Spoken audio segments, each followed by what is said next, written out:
Hello, chat. It's I. You missed Mizu's thing right there. He said we're looking at stuff. Don't ask questions. Yeah, don't ask questions. Oh. We were just talking about, so today we're gonna talk about like a Danganronpa fan game that's in some controversy, and we were talking about how many people actually know what Danganronpa is.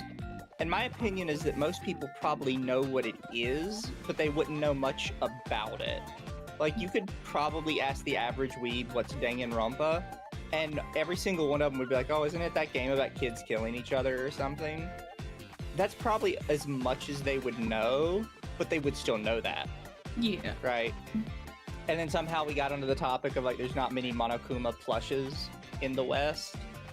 To which I said, well, you know, like, Sanrio's pretty big, and the only plushes we really get of that are Hello Kitty and Kuromi, and none of the others. Yeah. And don't forget Cinema Roll, because for some reason Cinema Roll has a chokehold on just a bunch of people to the point where they like kept bringing the like the yearly, I think monthly or yearly Sanrio poll to be like, all right guys, we gotta keep aiming for Cinema Roll because he's super underrated so that we can get merch for the 80th time. Yeah. That said, I do need to get the new DLC for Hello Kitty Island Adventure. It is an island adventure for Hello Kitties. So basically, today is gonna be me explaining the Danganronpa lore because Mizu has never watched or played Danganronpa, and I, who is an just straight up an unsupervised teenager who loved anime, was like, yo, Danganronpa looks cool. They swear a lot. Chat, what's wrong with me having Hello Kitty Island Adventure? I don't see any problem with that. I like games, chat. Listen, Mizu says he likes games, not the cool games. He likes games. Yes, I like mini games, chat. He's a gamer. I'm allowed to play League of Legends, Wind Rose, and Hello Kitty Island Adventure together.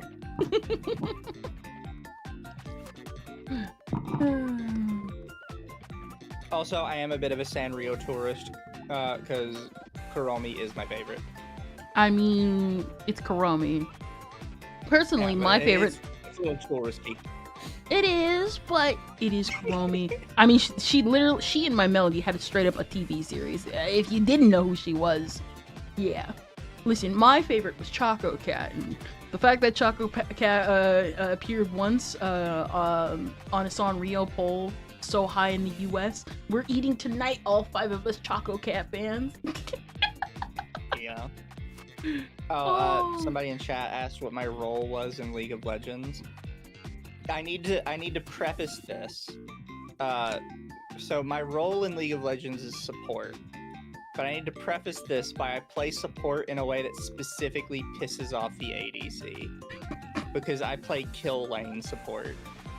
Where the goal is not actually, it's to support your ADC by making sure the other guy is just always dead.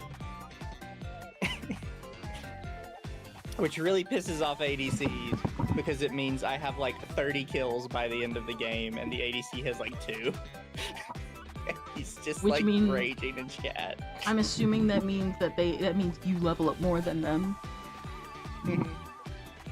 Level up more and you get more money.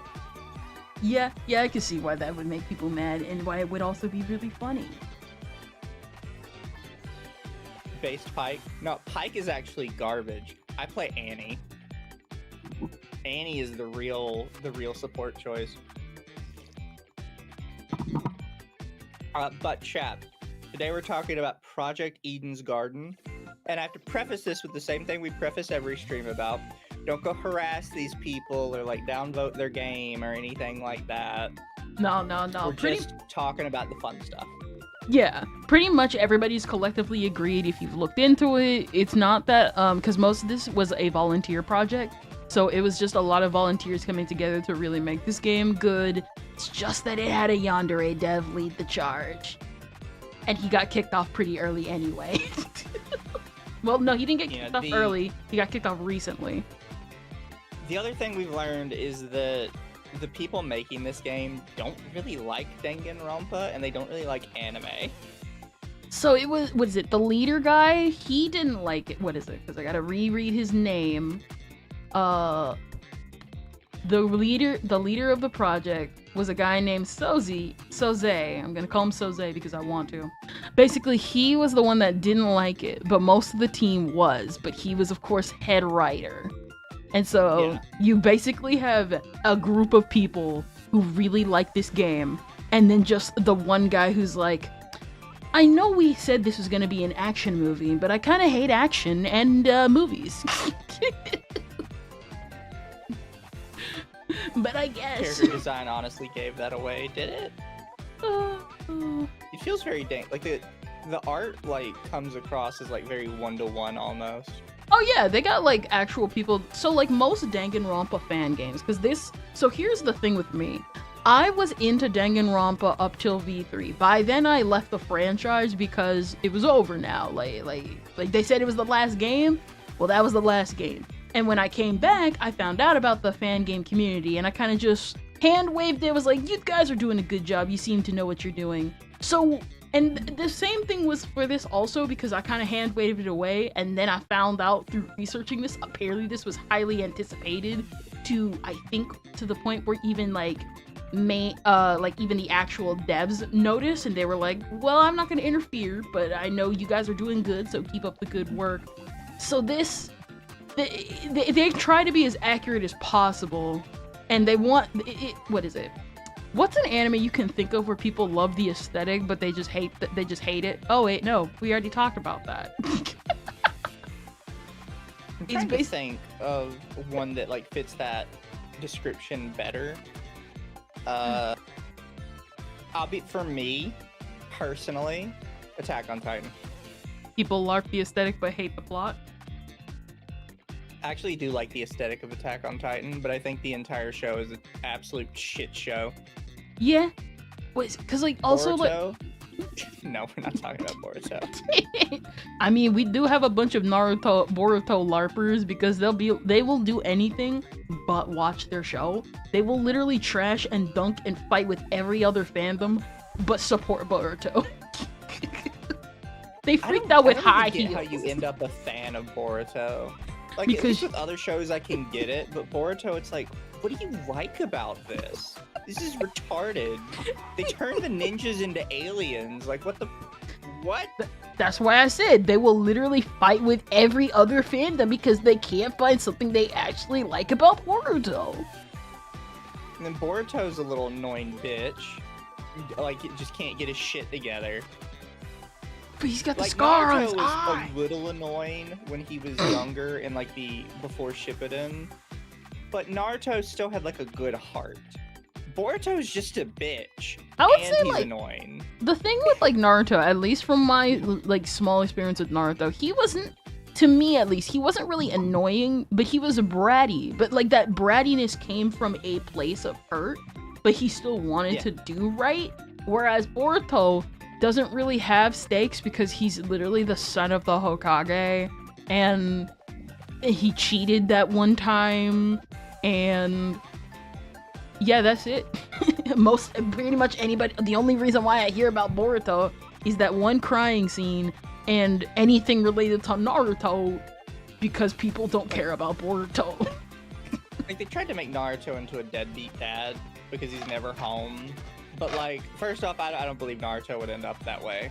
But second off, that does not mean that Boruto's childhood is analogous to Naruto's. He still has a mom and dad who love him. His mom is home all the time. Naruto is literally living in an apartment with like $100 allowance a week, just eating ramen by himself is like a 5-year-old. Like, shut the fuck up. Oh my god. And the Hokage what do you have to complain about? And the Hokage could have done something about it and just didn't. He's like, I know you were like the last Hokage's son. I promised to take care of you in his dying breath. So here's a shitty apartment. Here's an allowance. Figure it out. What? You couldn't adopt him or something? Like, I don't... But clearly the What people is would have wrong been with you? the people would have been mad at me if I did that, if I adopted you. So this was the best compromise.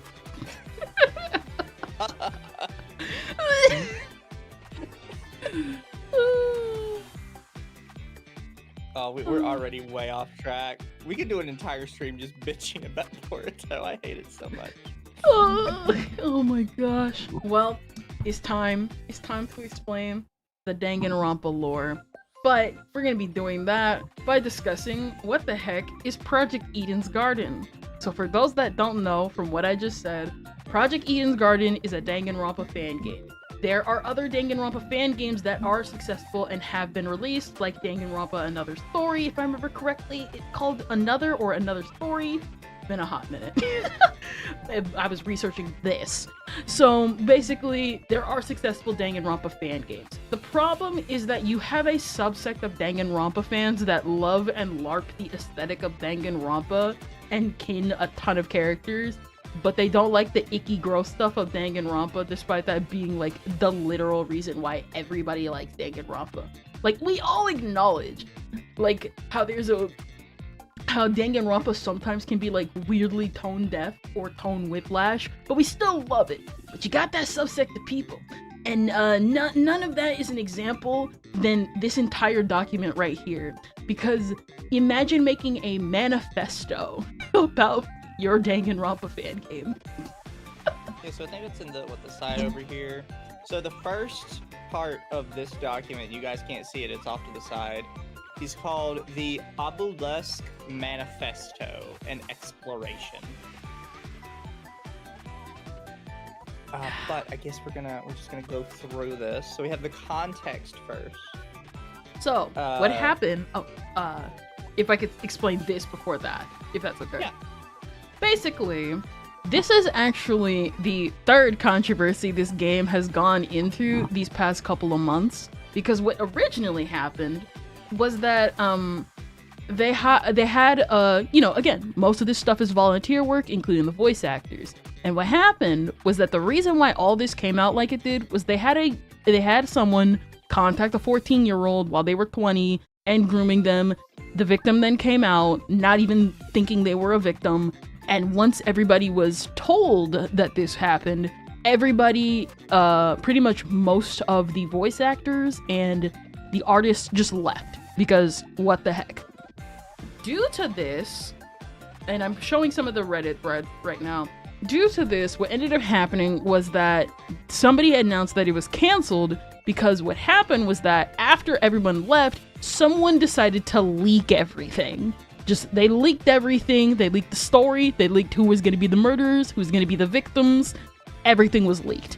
And that caused a stir online, which is how I ended up finding out about this project. And then the manifesto came out. Really quick, no, we did not react to a video about a Danganronpa fan game. I forced Kendra to watch pieces of a video that was talking about a game that was basically like supposed to be a Danganronpa clone. Yeah. That was a shit show. But the guy making the video on it was also a shit show. So, it was kind of a shit show all around. Shit showception, as they say. He didn't look like he liked Danganronpa in the first place, and then he still wanted to make a review hating on a Danganronpa clone, so it's like, you know what? I think it's kind of all around a failure to begin with. Why didn't you play something that you would enjoy? Well, you see, somebody needs to critique the bad stuff.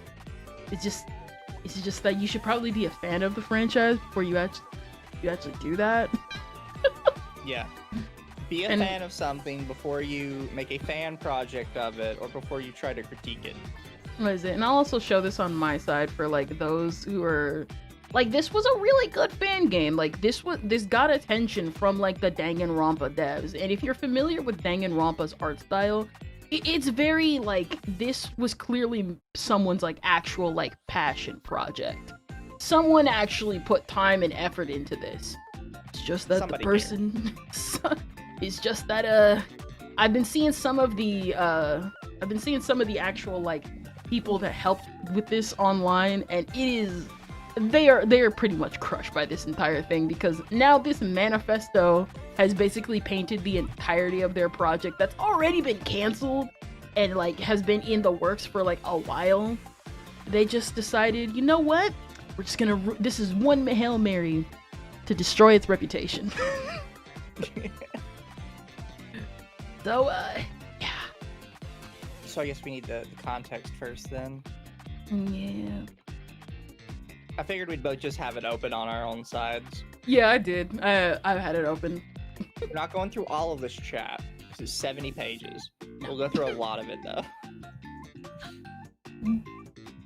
So, the context. This document was written in April of 2021. Solely by me, who is Obelisk. So is Obelisk a random team member, or is this the guy? It's the guy. Is the guy? Yeah. Well, I think, what is it, if I remember correctly? Because I know he was like, I think it was that he was near like the end of production. He got kicked out pretty like late into it, but like he didn't share the same vision. The creator, however, was one of the people that did kind of hide the grooming allegations, and everybody was like, what the heck, bro?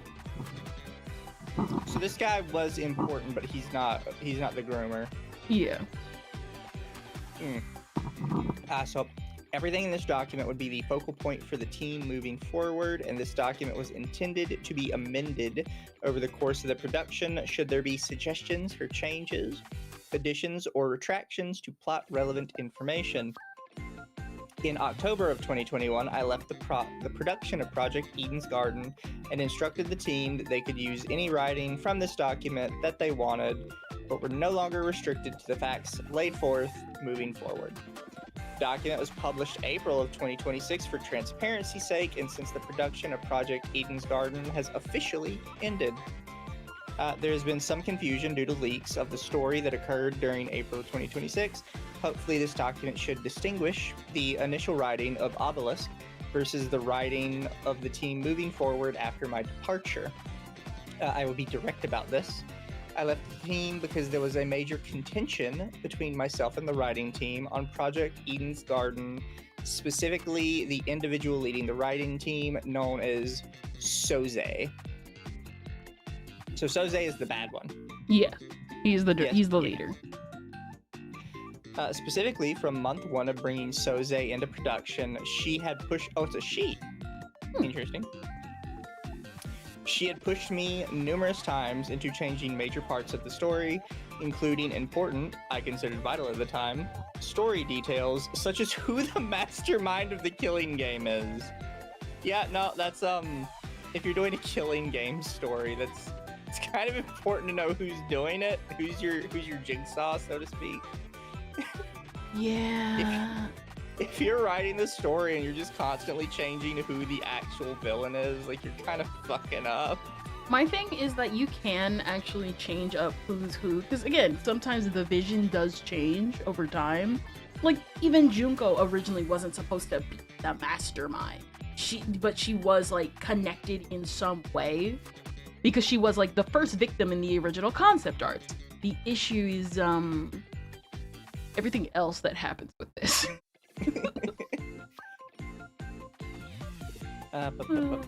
The tension lasted for... Oh shit, I gotta sneeze. I can feel it.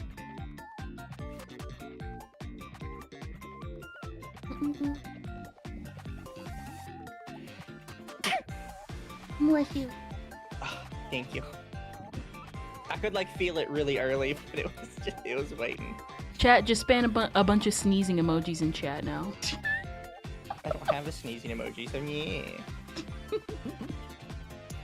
This tension lasted for months during production until she and the rest of the writers ceremoniously quit the production in October of 2021, to which they claimed I had treated them unfairly compared to other members of the team. I do not contest that fact, and I hope now people can review such story details that were conflicted over. I did not write Cassidy Amber to be the mastermind of the killing game. I felt that changing a detail this big would ruin everything else I had written prior. So I have no idea who Cassidy Amber is, but do we really care? Considering that they jump around with who's the villain and who's not. Nah. Fair. Would I change things almost 5 years later, rereading it now? Absolutely. but I wanted to publish this so that fans could see what my original vision would have been had I complete creative control over the project. I hope fans of Project Eden's Garden will appreciate this vulnerableness that I am putting myself in by publishing this unfinished work. Thank you to the team for your years of work, even after my departure. All right, after double checking, apparently Cassidy Amber, she's the ultimate gamer. Ultimate pro gamer. She's the ultimate pro gamer. Ironic, because we already have the ultimate gamer. That's Chiaki. The ultimate esports. Is there any porn on this page? There is not. So, chat, I guess it was supposed to be this girl. This kind of vaguely Russian-looking chick with the Yushenka on. There is actually a reason for that, why they're vaguely Russian, and I don't think we'll be able to get to it because it is further. Because I don't think we're gonna read all of the character intros. We're just gonna read. It's 70 pages. We're gonna be because like there's just a huge section dedicated to just like the characters. We're not doing that, but we will read the important ones. Okay, I will let Kendra decide what is important. Ow! No, I got my hair stuck. This sounds eerily similar to what happened with the Fallout Frontier mod. Oh, the Fallout of the Frontier is so bad, bro. What happened with that one? So, it ended up just being kind of a shit show, right? Because they sort of feature crept themselves into getting much bigger than it should have been. However, there was also one person on the team that had a bit of a fetish. A couple fetishes. Okay. So at one point in the game, you meet a girl called America, and she is a child, and you turn her into your sex slave, and there are numerous dialogue options about sniffing her feet. There's also a time where you meet a Deathclaw in a cave, and one of the options is to fuck the Deathclaw, and that is a genuine option. Like, there's a lot going on.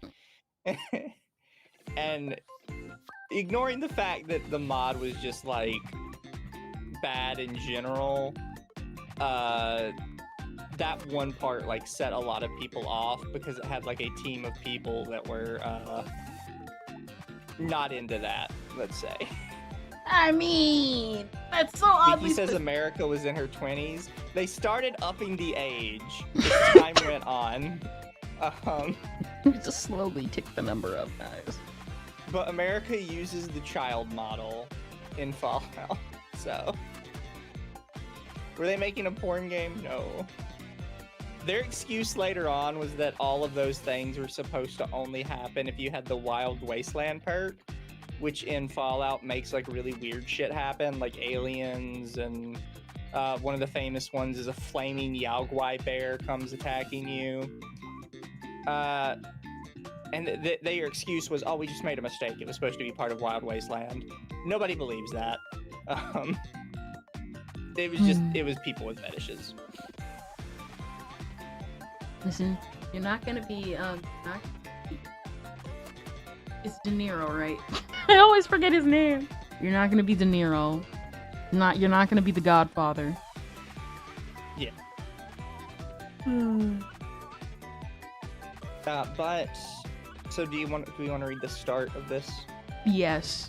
I'm like going through the character thing again. It's like most of it is him just explaining, basically doing what I did as a kid and writing my character bio in my manifesto. And it's like, you don't need all this, bro. This didn't have to be 70 pages, but because you wanted to be stupid.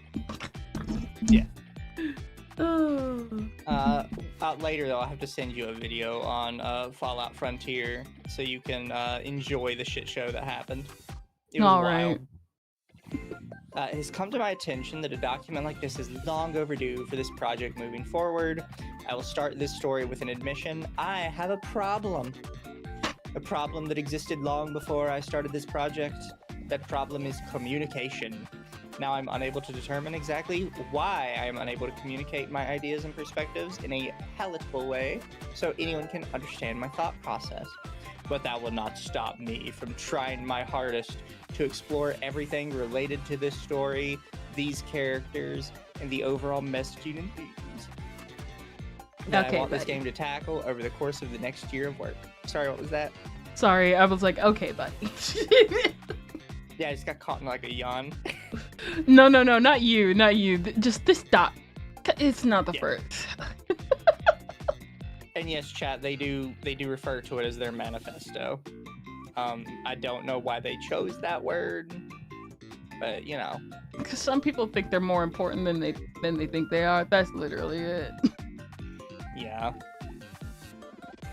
I apologize for not creating this sooner, but catalytic events over the last few weeks have forced me to actually sit down and write this from start to finish, in hopes that I can do no more and leave the rest up to those who read it to determine whether or not they agree with my vision and direction.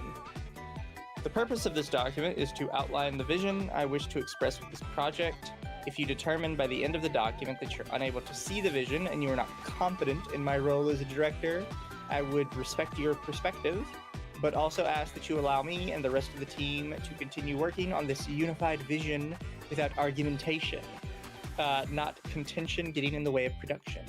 I wish to expand upon the vision outlined, not reimagine it. I've decided to format this in a way that tells a story rather than laying out the info in a boring clinical chart that connects the dots. You probably should do that, you know, because that's a lot clearer for everybody. The chart says. I'm so sorry. There's a reason why I like titled this like the dumbest doc of 2016, because why are we doing this for a fan game? Just either cancel it or not. You're either on the team or not. In order for you to understand my perspective, I need you to understand where this story originated from, why I created the characters, what the purpose is for the story, and how I want to what the fuck? How I want to defy history with all of you talented people and make a game that not only mirrors Danganronpa, but exceeds far beyond and turns into its own story and property that inspires those in the same way Danganronpa inspired me to start this project. I told you this was bad. But me and Kendra had this discussion early on, and I said I would consider Danganronpa a fairly popular series, if for no other reason than it got like 6 or 7 games and 2 anime and all this other stuff. Like, it's not the biggest series, right? It's not a Final Fantasy, but there are some games that never get a sequel, much less, you know, like 5 or 6 games down the line. So in that regard, it is a large enough series. But it's still niche. It still only appeals to like a super niche like group of people, right? Yeah. What are you talking about? Defy history. Oh, you'll understand. You'll understand later in this.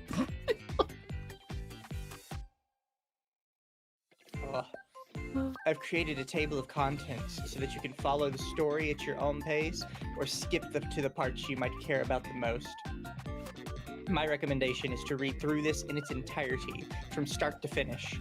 I'll thank you for taking the time to start this journey with me, and I hope that this document clears up any and all confusion about what my vision and direction is. Remember this guy. The table of contents is Danganronpa, the flawed masterpiece, Walking Through the Garden of Eden, which is very pretentious. Holy shit. Oh, this line? I want you to remember that specifically. They have this one part called intermission. By the way, just so you know, intermission is normally supposed to happen like halfway through a document or something. Not like right at the start. Don't know why you have your intermission right at the start. The world beyond our reach. The characters, who is Kasuro Tadashi. The story, how far we'll go. The gameplay, problems with visual novels. in conclusion, and then addendum are questions answered. Thank you, Archmagos, for the membership. Hail Mizu, stay frosty. I blame Kendra for psychic damage. Listen, I didn't know about this until like 2 or 3 days ago. I needed to share this with someone. I was supposed to be on break today, but this didn't need to be paused any longer. The intro was already half the plot, pretty much, yeah. So is there anyone we want to skip ahead to specifically? No. We can start with the flawed masterpiece. Oh my god, that first bold text. Oh, would Kendra like to read the first page for us? Yes, I would love to. Danganronpa, the flawed masterpiece.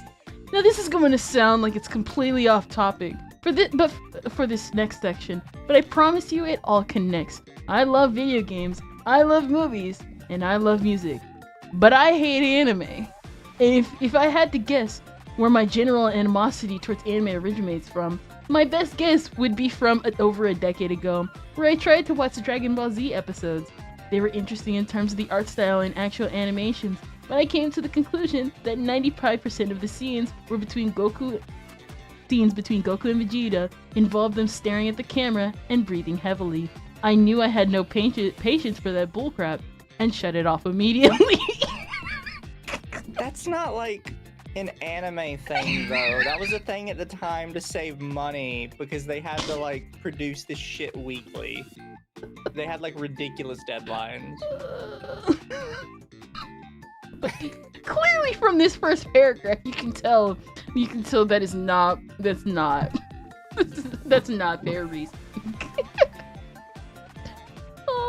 And the thing is, Western cartoons did this too. However, the way they did it, and there's a joke about this in Invincible, where the guy talks to Invincible the whole time, but you only ever see the back of his head.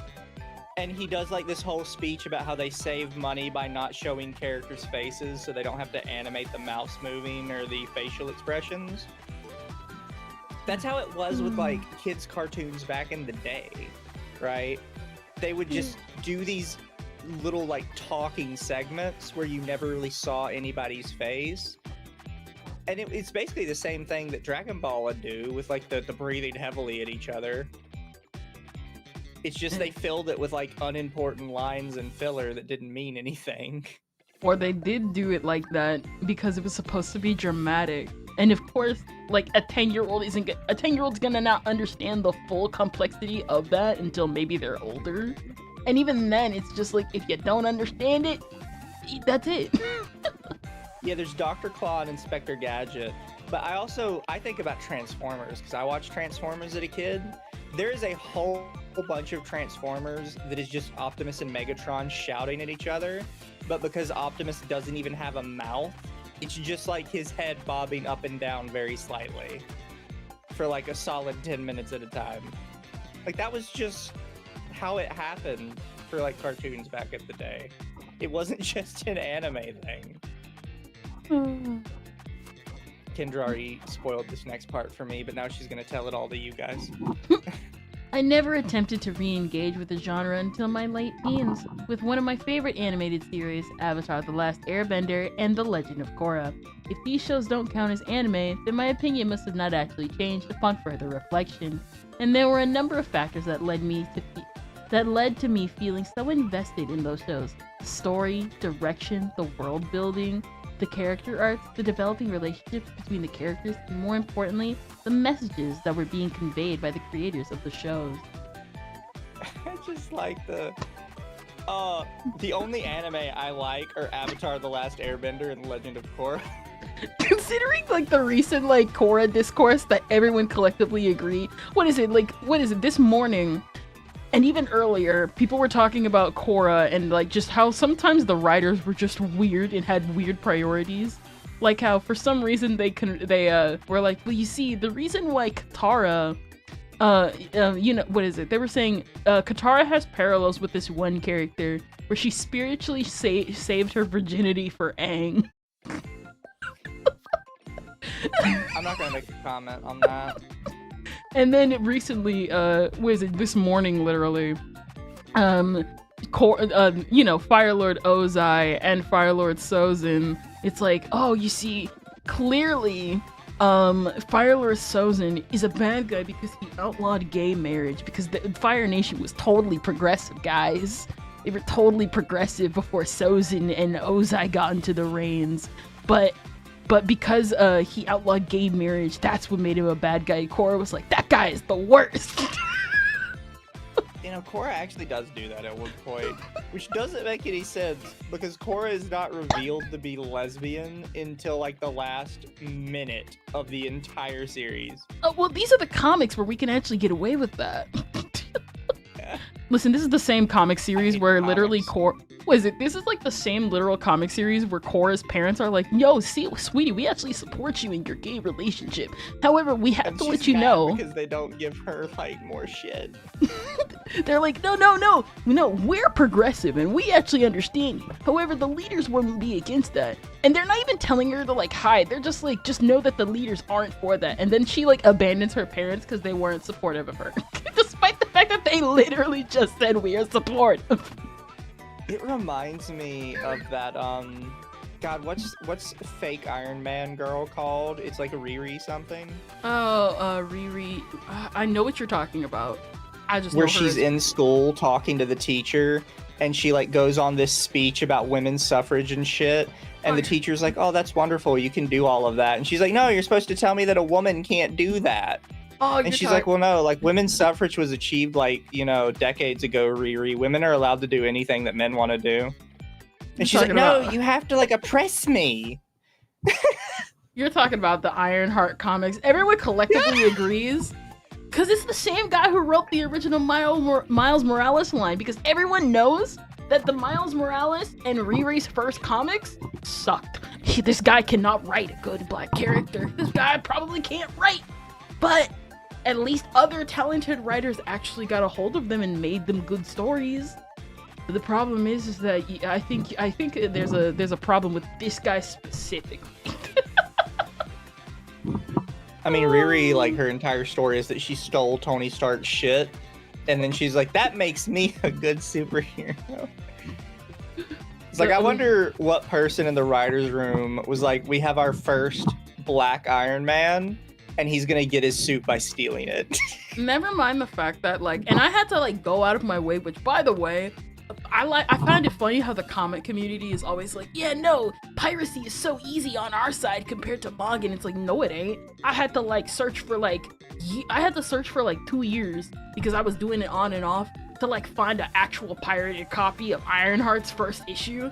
And I collectively agree after reading some of the first chapters, yeah, no, the person who wrote her clearly set her up to be a villain without realizing he set her up to be a villain, and it took, again, better writers to be like, no, she was just egotistical and cocky as a kid. Pay no mind to that first issue. But it's basically the same thing that happened with Korra, where it's like, no, you have to oppress me. I have to be oppressed. I can't have supportive parents. What is this bullshit? You're supposed to hate gay people, mom and dad.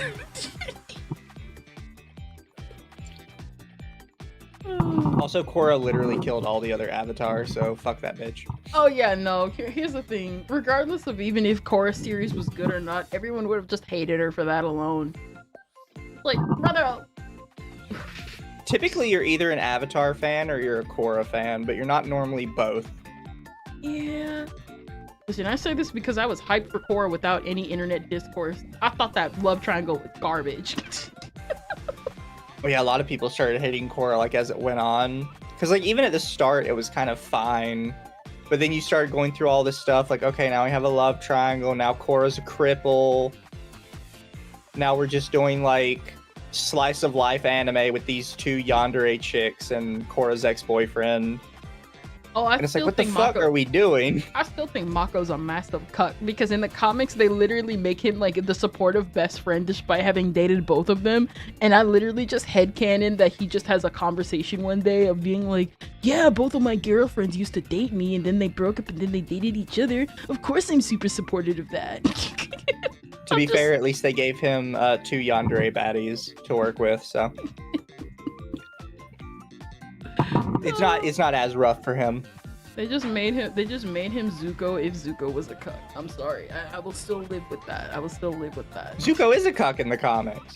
No. Zuko still ends up with somebody, and even then, I'm talking about main series, because Mako's still a cuck in the originals in Korra, and he's still a cuck in the comics.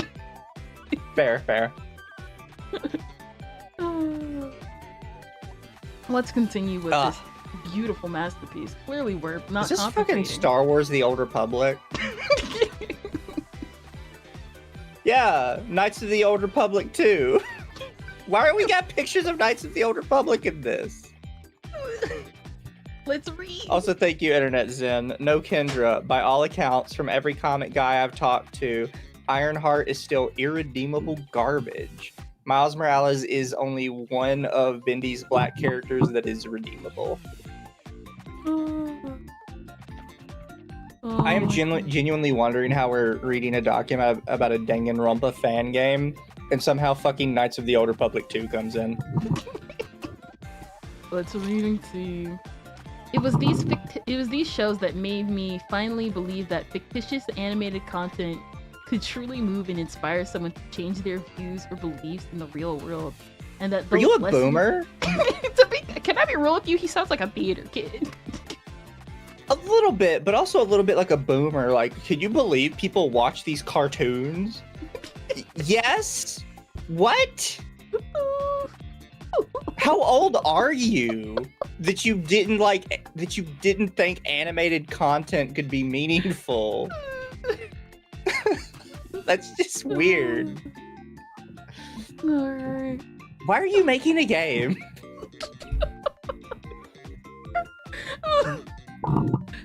Those lessons learned can be used in practice to better your life choices. The concept of fictional material being made to inspire change in perspective also bled over into video games and their story/characters as well. One of the most influential games of my childhood, Star Wars Knights of the Old Republic 2: The Sith Lord. Mainly due to the backstories and personalities of all the companions you can recruit in the game. If you don't want to be spoiled, skip to the next page entirely. I will be discussing plot points for the game since they inspire me on a deeper level more than any movie or show has in my life, and I feel that it is important to elaborate on as to why and how. Gosh. Remember, chat, this isn't just a Google Doc about this. This was basically his pitch Bible for how the story of the game was supposed to go. Just keep that in mind. This is the pitch Bible. The pitch manifesto. We're not reading. If you want to pause to read this, you can pause and read this. We're skipping this. On to page 6.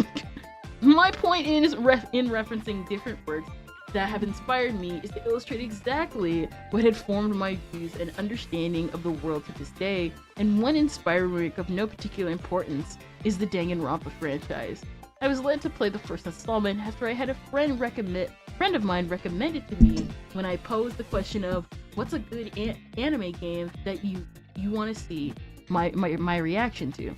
This was back in late 2016, and I remember clearly how I felt while playing for the first few hours. Oh no. 2016 was when the Danganronpa V3, and I think it was V3 was around being announced or released, but Danganronpa 3, the anime, had came out. It says that he played Trigger Happy Havoc. Yes. I'm talking about during the timeline of events. I hate Danganronpa. Sorry. Again, remember, I hated Danganronpa. This is a pitch Bible for a Danganronpa fan game. Correction. I hated Danganronpa. I always forget about the pink blood. Oh yeah, no, everybody loves the pink blood. Past tense statement, because obviously this project wouldn't exist if I kept that same belief, but I remember disliking every moment of Trigger Happy Havoc for at least the first few hours of gameplay. I couldn't tell if it was because of the way the exposition was presented, or the fact that the game showed 15 different characters at you for the first half hour, and you're expected to not only remember all their names, but actually start caring about them. Maybe this was a gameplay formula that I was not familiar with, and so I have to recalibrate my brain to take in any and all information given to me so early on in the story without losing track of what has been said. But on my first playthrough, I found the task more difficult than imagined. That is, up until the first case murder is committed. To be fair, in a killing game, you're not normally supposed to care about every single character. Particularly whoever is the first one to die, you're not supposed to care about them. They're supposed to be the establishing, this is serious, people will actually die character. Which is why it's funny that it's Sayaka Mizuno. Yeah, okay, so fun fact, do you know why she was actually the first one killed? Why? So she was the first one killed because she and Leon were the test subjects of the original like demos and stuff, even back when it was called Distrust, when it was a lot more darker and grittier and like the blood was red and stuff. And the developers got so sick of them that they were like, we're gonna kill you off first so we can stop seeing you. God, I'm tired of this bitch. She's going first. I'm sick of you, you're too pretty. I'm sick of you, you're too radical. Kill them both at the same time.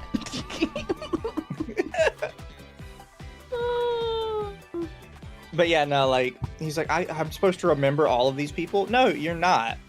You're actually supposed to, first off, you're not supposed to care about whoever dies first. But second off, you're supposed to learn about them as the game goes on. The only guy who will ever care about Mizuno more than anybody else in this entire fan base is like that Toby guy, the Tobian guy. Jacobs. Yeah, and that's only because he's like, I kind of think she's cute. I haven't even played the games. I just like Sayaka's design and I love her so much. And listen, based.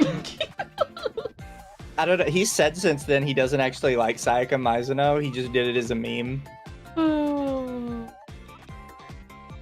Well, to be fair, it was a good meme.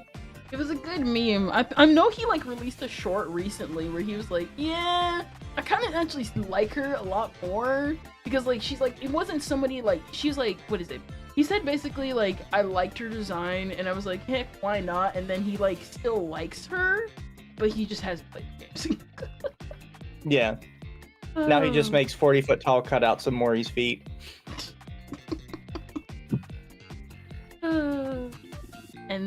And this was the point in the game that made me fall in love with it. And not because I enjoyed looking at the scene of the murder, but rather because I saw that it was written in blood on the wall behind Sayaka in this scene. Immediately I recognized it as Leon's name written upside down. Now no one told me that I wasn't supposed to figure this out within the first second, so I just thought the game was giving me a softball answer to who did this. I hate people that always do this every single time. We just had a discussion about this earlier. His name is written upside down in English because this is a Japanese game. Of course an English speaker is gonna recognize that his name is Leon. Unless you speak Japanese and have only seen hiragana, katakana, and kanji, you're not gonna pick up on that immediately. That's it. That's literally it. Forgetting that it's a Japanese game to start with. But second off, not because I enjoy looking at the scene of a murder. The fact that you chose to say it, right? Nobody was going to question you. But because you said it out loud, now I have to. Now I have to be like, oh, well. That's a weird thing to say. What an interesting thing to clarify. Can confirm the pattern, the class rep who dies first in Euphoria was a complete non-entity. Yeah, whoever dies first is typically supposed to not fucking matter. Yeah. It's supposed to just establish that this is real and people will actually die. So you know, from like a meta perspective, so that everyone takes it seriously. Also, it's the first chapter, so it's going to be a lot easier to solve before the reveal. That's also true.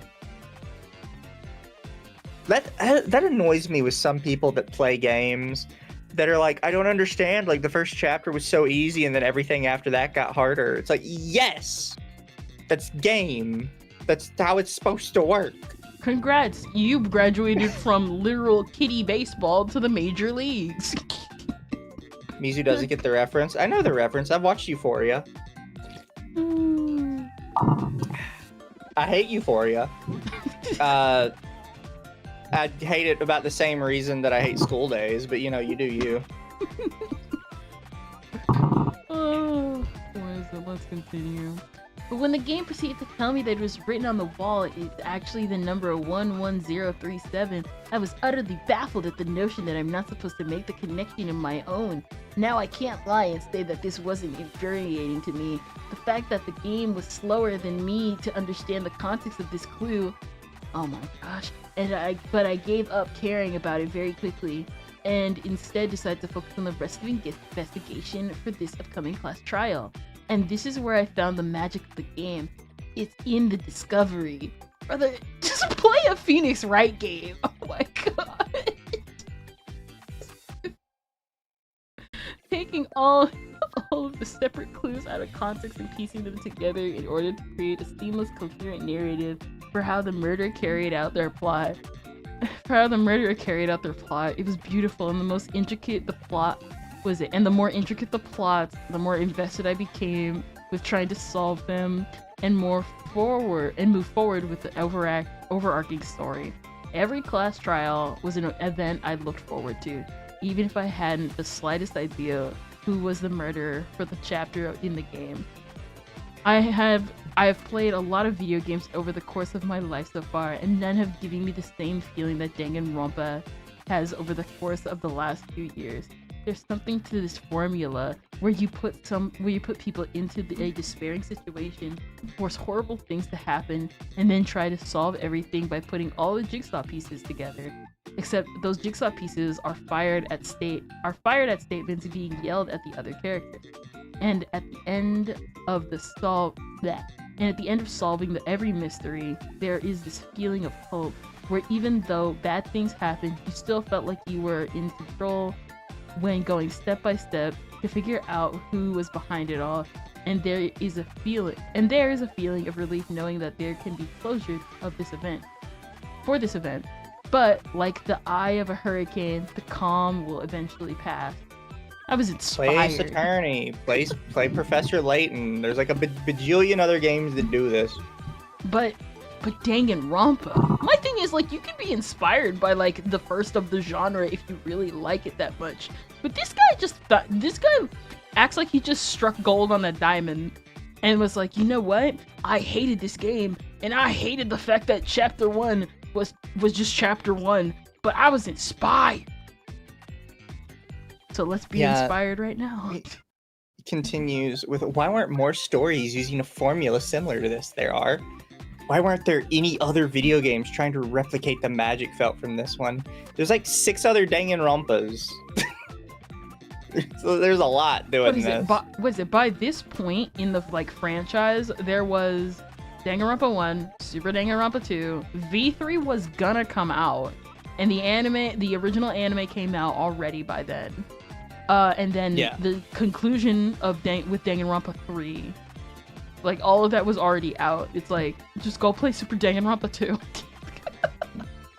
Internet Zen, thank you for the super. Whoever recommended this game to this tryhard should be smacked. They should have recommended something simple instead, like Blaze Blue. I know you know.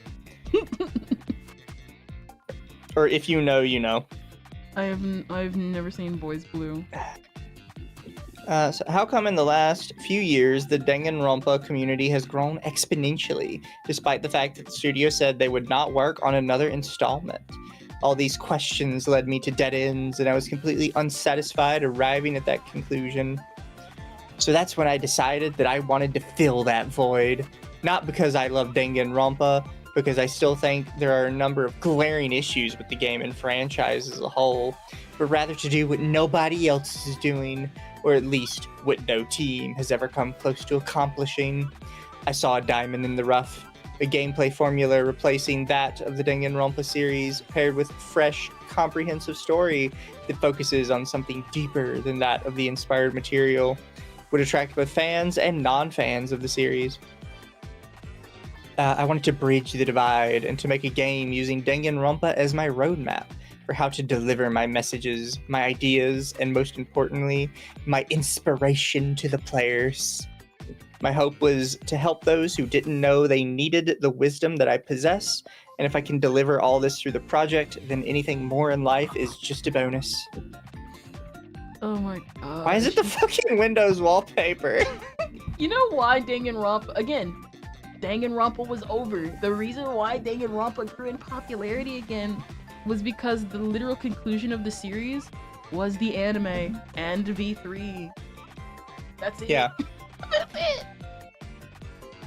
And there are other games, like, even though the one like I showed you the stream on was probably bad, right? Yeah. There are other like killing games. There's Zenkai series. There's I don't know, would you consider like some of the sort of battle royale anime series to be sort of killing games?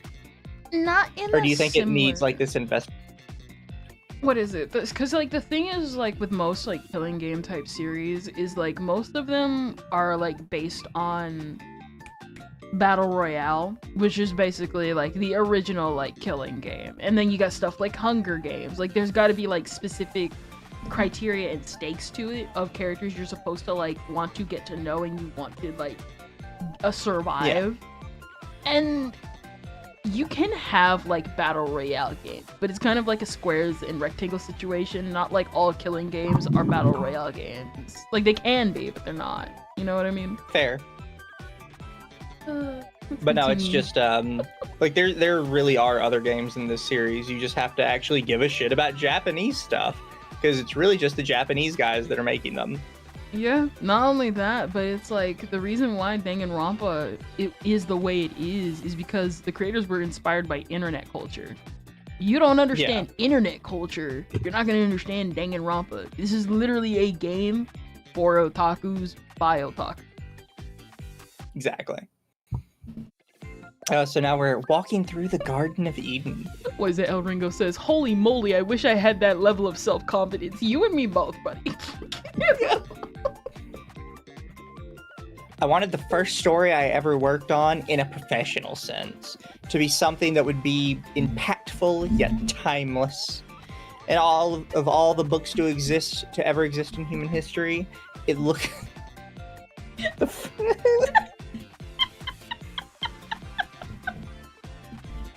Why? What is wrong with you? I was wondering when you were gonna know me. Genuinely, what is wrong with you? Did I forget to mention that he wanted this to be based on the Bible? All the books to ever exist in human history, it looked like the Bible was the bestseller of timeless stories. It's not necessarily the stories themselves that make it so popular, but rather the takeaways from the stories that the reader has and how those ideas can be used to influence their own actions in life. Whether you actively practice a religion or you don't care at all, there's no denying that the Bible seems to convey some universal messages about the human condition and perspective statements for how we ought to conduct ourselves throughout our lifetimes. Oh, God. You know what's a great inspiration for my game about a bunch of teenagers killing each other and trying to get away with it? The Bible. Oh my god. This one goes out to you, baby Jesus. Proper inspiration. You know, sometimes I wonder, I read this, sometimes I wonder if Angie wrote this. You know what, guys? If you know about Danganronpa, you know about Angie. And if you know what Angie is, maybe Angie was the one who wrote this doc. So to clarify, Angie is this religious, like, cult, like, a leader in Danganronpa. She's the ultimate art. There. Thank you, Linda Underling, for the super. V3 ended very clearly saying, "No more Danganronpa games. I'm tired of it." But the last line in the entire game is, "But that might be a lie."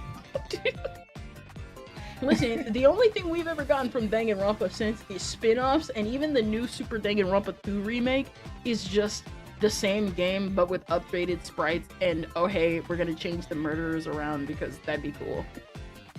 So here's the thing, right? It's not necessarily bad to be inspired by Bible stories. Because if you look at sort of a lot of stories throughout history, a lot of them take inspiration from stuff like the Bible or stuff like the Odyssey. They kind of take inspiration from these really old historical stories, and then repackage them into something new. Garden of Eden is used conceptually all the fucking time in stories. Samson is used all the time in stories. Like stuff sort of related to it kind of deal. I like to think of, Narnia is literally a Jesus allegory. I mean, the whole it's thing. Pretty, like, the creator, I'm not sure if the creator is confirmed or denied it, but, like, it's pretty, like, if he didn't, it's still pretty blatant. Yeah. Like, it's not wrong to take inspiration from it, but the way they word it doesn't make it sound like they give a shit about the Bible as a story. They just kind of care that the Bible is popular. It's like, well, the Bible's popular. I'll just kind of borrow some shit from that. That's how it feels to me. And maybe I'm wrong, but that's how it sounds. There's a surprising amount of eroge that take heavy inspirations from the Bible. That there is. Well, Japan seems to love biblical stories for some reason. Not shocking. They have actually next to Buddhism, Catholic, I don't know how to say it. Being Catholic is also like the second Catholicism? highest religion. Yes, it is the second highest religion. And then Christianity's like below that. Also, chat mentions C.S. Lewis has confirmed Aslan isn't an allegory, he just is Jesus. I thought the devil was the lion, not Jesus. No, the lion's meant to be Jesus. I'm pretty sure. What is it? It's been so long since I've touched Narnia. He literally dies and comes back. for somebody else's sins. Like, unironically, somebody commits like a heinous crime, and Aslan lets himself be killed to free him from his crimes, and then he gets resurrected the day after. Sometimes you just gotta let a lion. You gotta let Jesus the lion heal your sin. Oh yeah, Jody mentioned it, but apparently C.S. Lewis and Tolkien actually did send letters to each other back and forth about like their stories. Listen, great minds think alike. Like there's a huge collection of letters from Tolkien to other writers, either with like praise or condemnation of their work. I'll be honest, if I was a writer and I knew like in modern day with how successful Tolkien is that he shit on my work, I would just quit.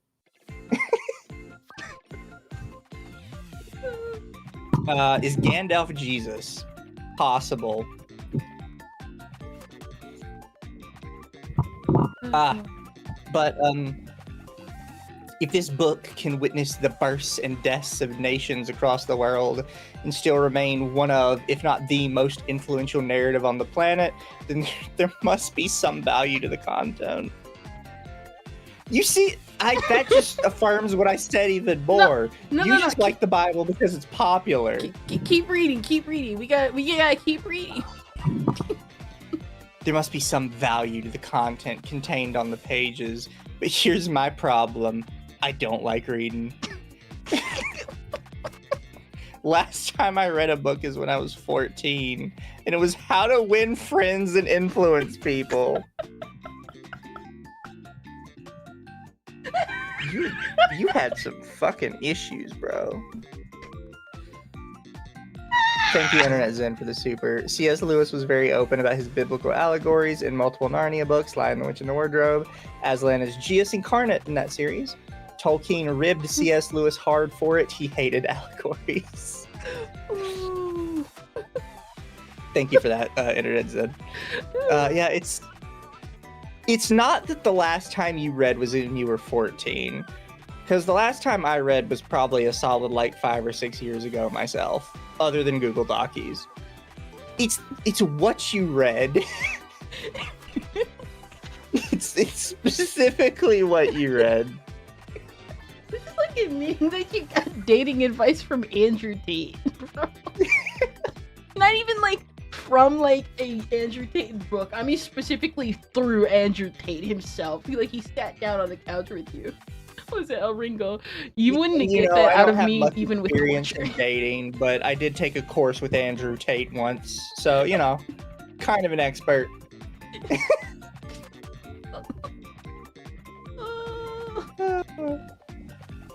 So in the last 9 years, I haven't touched a book, let alone had the patience to sit and read through paragraphs of text on a subject I couldn't care less about. So even though the Bible must contain a lot of important symbolism and messaging in the stories within, I doubt I would care enough to sit down and scan the pages looking for them on my own accord. Oh. You gotta remember, he said, I don't like reading. Why did you sit through Danganronpa? How are you able to sit through Danganronpa? I hated Danganronpa. I hate reading. That's why I started writing a story based on biblical allegory, because I knew there were more people like me out there in the world, people who would never open up a book and read the stories contained within. We live in a digital world where most of our content and entertainment today comes in visually stimulating, attention-grabbing forms of media like movies, episodic video series, and most importantly, video games. It's one of the reasons why I'm so invested in film, because so many people are willing to listen to your story if you present it in a short, digestible manner. What are you talking about? You refuse to read the Bible, so you're gonna make a video game that uses Bible stories because you know other people also aren't gonna read the Bible. Not only that, why would I play your Danganronpa fan game when I can just go to my local streaming service and Barnes just put on the what is it? Go to Barnes and Noble, buy the Bible myself, or just go to Netflix and just put on The Passion of Christ. I'm so confused. They sell picture Bibles, by the way. I've seen like a couple of comic Bibles, like genuinely, like really, they are stunning. Okay, why would I do that? Why would I pick up your Danganronpa fan game? You don't even like the Bible, from what I've seen. You don't even really want to read it. Oh, what is this person? Like, I actually This is not a real person. I grew up religious. I still am religious, and I'm just like, why would I read you? My plan is not to copy the stories straight out of the Bible verbatim and use them to structure the plot of a killing game. Trust me, I'm not insane. What I actually want to do is take the takeaways from those stories and find a way to deliver them in story arcs that take place in this killing game. The same way that I referenced the delivery of the message, apathy is death, earlier in this manifesto. That was probably related to Star Wars things that we kind of skipped over a little bit. Yeah, it was in he said, basically that was one of the famous lines he loved from it. I want to deliver the gift of life lessons related to the human condition in a wrapping paper of despairful killing game story inspired by Danganronpa. You're a fucking weirdo, dude. Put on the Passion of Christ. Oh, what? What lessons are you taking out of the Bible because you're not even reading them? Like, I don't understand how we're getting from point A to point B. That's my thing with it, because again, like, I grew up religious, and even like not even just religious, like we grew up with the Bible, and like we learned like what is it? Like first natural and spiritual. So you have to apply it, but you don't have to like apply it to everything. And if you're, and we were like trained from like when we were like I want to say around like probably like 8 and 9 and stuff. I'm able to comprehend it as an 8 and 9-year-old because I had a good teacher teach us. This is your first time picking up a Bible in your life. and Yeah. being like, I don't really understand with 7 sons of Skiba. What's a 7? What's a son? And what's a Skiba? Because that's what you sound like right now. Yeah. I write for the illiterate. If you go back and look at the original Danganronpa, there was evidence that this goal was already something the creators attempted with the very structure of their kill. What do you mean? I'm confused. The whole The point motivations of each chapter were used to illustrate the different ways that society could influence someone to commit a heinous act. It provided the right motivation to do so. The issue I had with their attempt was when we got to the finale of Danganronpa and we were informed of the mastermind's motivation for setting up the killing game. Junko Enoshima was a villain who created this game for the sake of boredom, because despair makes the world exciting. That was the point, though. So the whole thing with Junko's character, and you find out from later like material in the game and in like just the shows and everything, is that Junko was basically a genius and no one understood her genius. And she was so smart that basically everything in the world was boring. She was always able to get easy success and fame pretty fast. But there's also hints that, yeah, she's going through like a lot of trauma in her life because like her mother died young and she pretends not to care.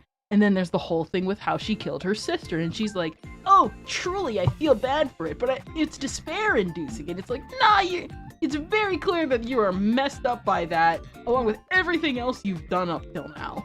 But you know, you would kind of know that just because you interacted with the franchise. Not only that, even with everything I just stated, sometimes people just want to make someone who's just evil.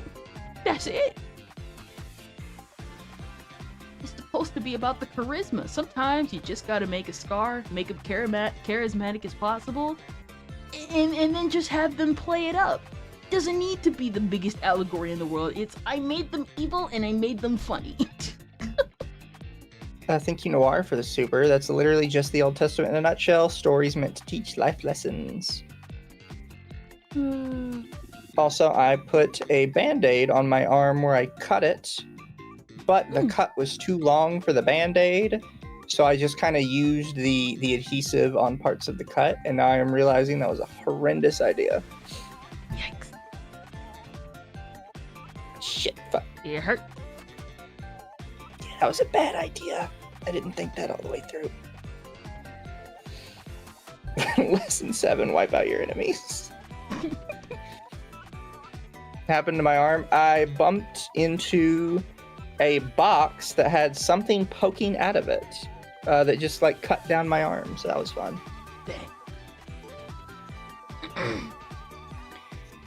So chat, while Mizu's dealing with his own I got torture, it.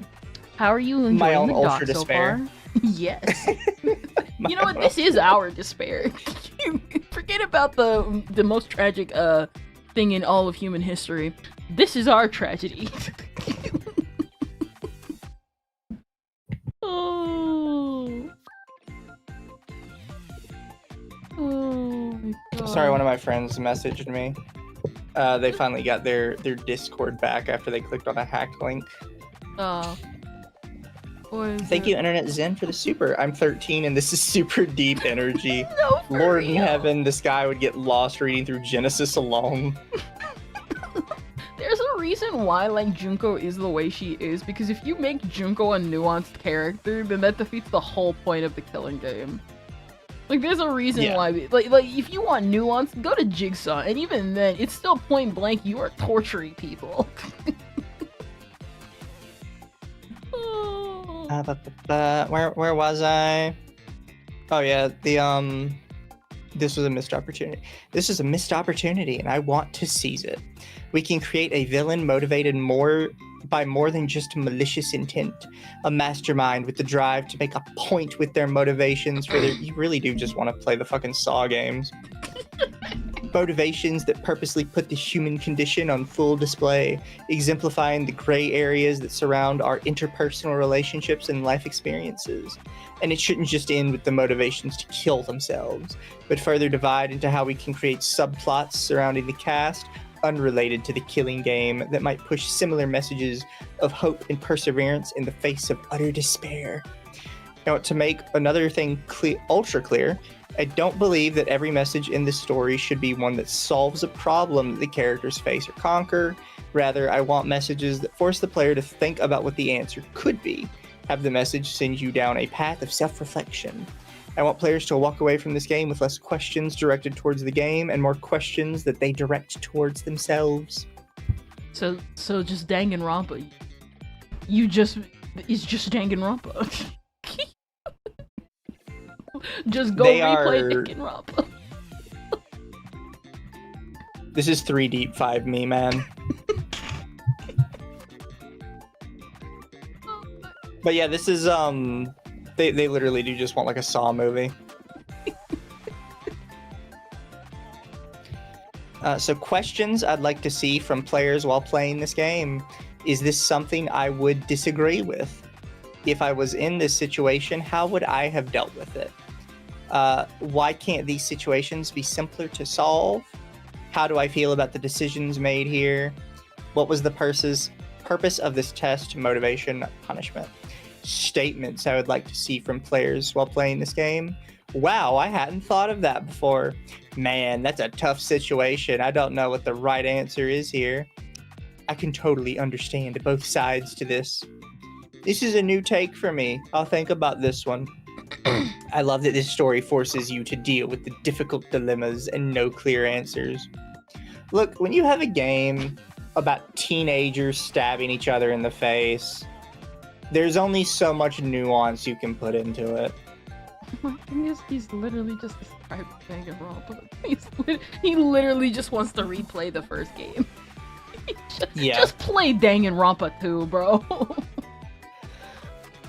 Ugh. Was the fan game even good before it got canned? It only had 2 chapters, a chapter 0 and a chapter 1.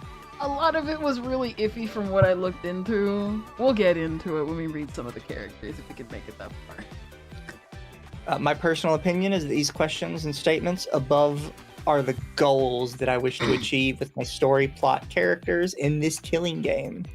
I don't want a hope versus despair conflict because life is more complicated than just binary issues. People always want to make they killed them, so it's so complicated. And it's like, yeah, no. Stealing is complicated. Killing someone is not complicated. You either killed them or you didn't. Was it self-defense? No. Yes. That's it. That's how it is. It's not that complicated. Yeah. It's like that girl from last night. You know, the nuance of revenge for victims. Like, okay. The nuance of rage.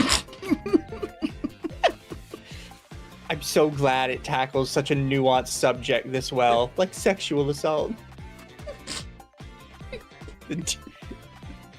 Guys, you don't understand. They need to see the nuance of teenagers killing each other. Oh my gosh, I love this. Please tell me. The only thing to top this off is if he aged up everybody. That'd be really funny. That would send it. That would send me. There are angles and perspectives outside our own, each with different lenses that examine the issues under varying degrees of light. And I want the player to feel as if none of the solutions are most effective or the best option in the story. There can be binary issues in the story. I'm not saying to outlaw them all from ever presenting themselves to the player, but I want a majority with the more impactful story arcs at the forefront to be dealing with these issues in a nuanced manner that doesn't treat the world like an X versus Y scenario. The conflicts leading up to the final moments of this story should prepare the player for an important topic to handle, and one that I think is the most crucial message that I need the story to hammer into the minds of the players. There is no great secret. There is no magic answer. There is only you. God, You thought that was this super deep? Just sounds retarded. This guy is so pretentious. Kodako literally has a Twitter account, and all he does is like hype himself up and hype up his fan base, and just is like, yeah, killing game, and I wanna do otaku things. This guy's literally this really is a manifesto. Thank you, Internet Zen, for the super. I want players to question themselves. Oh great, it's Spec Ops The Line all over again. This guy is the kind who would force players to pick the bad choice. There's a reason that game is hated. To be fair, people love Spec Ops and The Line back in the day, but nowadays a lot of people see it for what it is. It's just cringe moralizing. Only you can prevent forest fires. Person seems like the type to think Evangelion has deep symbolism. True. In reality, it's all about Ano's daddy issues with Miyazaki. My unresolved Miyazaki issues. It's about his unresolved Miyazaki issues with Christian symbolism just because it looks badass.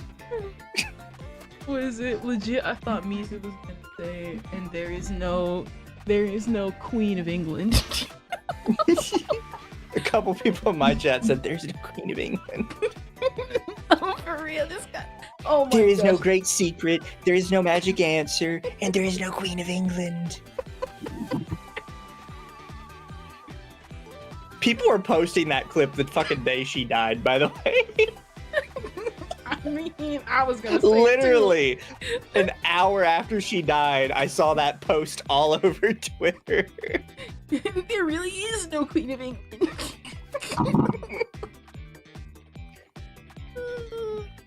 Oh. The player is left on their own to discover the most despairing revelation that the story can deliver. Our protagonist was destined to die from the start, so you're killing the main character from the start. The funny thing is Thank you for the... Oh, you continue. Oh, what is it? The thing is that V3 did that, so you're kind of late to the party. Yeah. From the very beginning, the protagonist knows that so long as he is a participant of the killing game, there is no solution for his problem. In the same way that we all, as humans, must meet our fate one day and come face to face with our own mortality. The protagonist deals with all of the conflicts spanning the game, knowing that he is doomed from the start. But why? What message does this leave the player with? My answer is simple. This is a problem that everyone on the planet has or will deal with. If I can convince the player that life is still worth living, though, with Did you fucking name him Damon? Oh, we're gonna get to that. Even though you're aware of the impending doom of your mortality, then maybe players can walk away with reduced anxiety revolving death and the confidence to move through life fighting all of the problems they will eventually face. You are not going to convince a bunch of edgy teenagers to not fear death. My thing is that Danganronpa already did that. This guy is literally trying to reinvent Danganronpa. If I can help even a single player learn this lesson from the protagonist, then I will have accomplished my mission with this story and project as a whole. Thank you, Internet Zen, for the super. From what I've heard of the late queen, she's probably laughing about that reaction on Twitter in the afterlife. She had a good sense of humor. You're talking about the family that owns a golden wheel.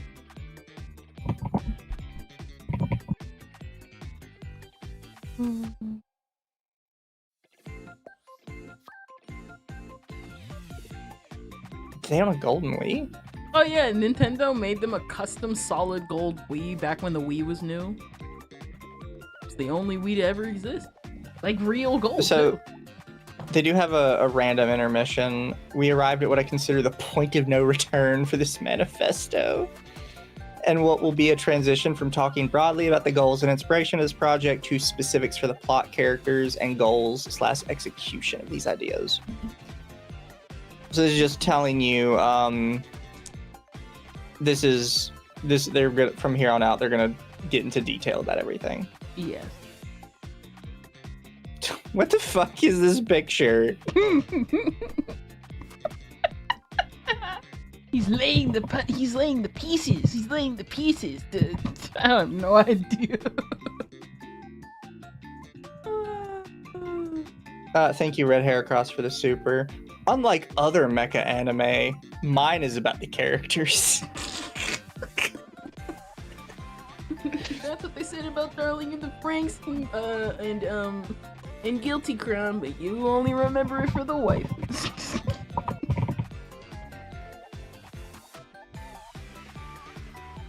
Trump.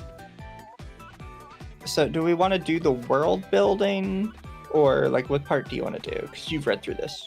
What is it? I personally think, because we can do the world building, but like, it's just a bunch of mumbo jumbo of him just trying to, again, advance.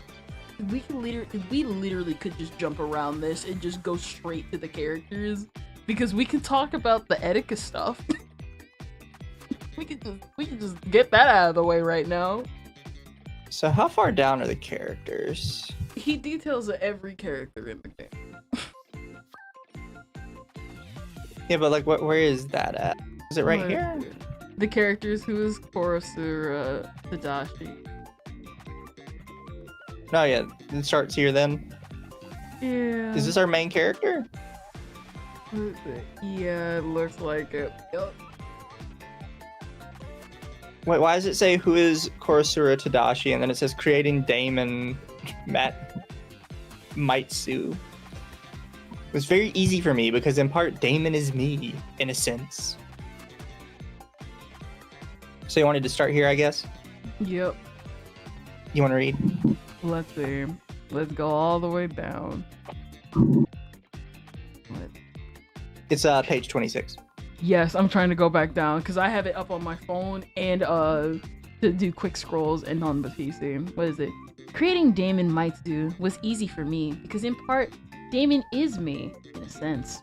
While I'm not a fan of self-inserts and narratives, I will make a point that all of the characters, in some part, are inspired by me in some way or shape.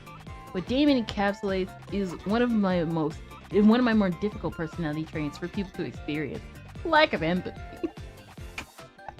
I'm not gonna say anything. We're just gonna. We're all thinking it.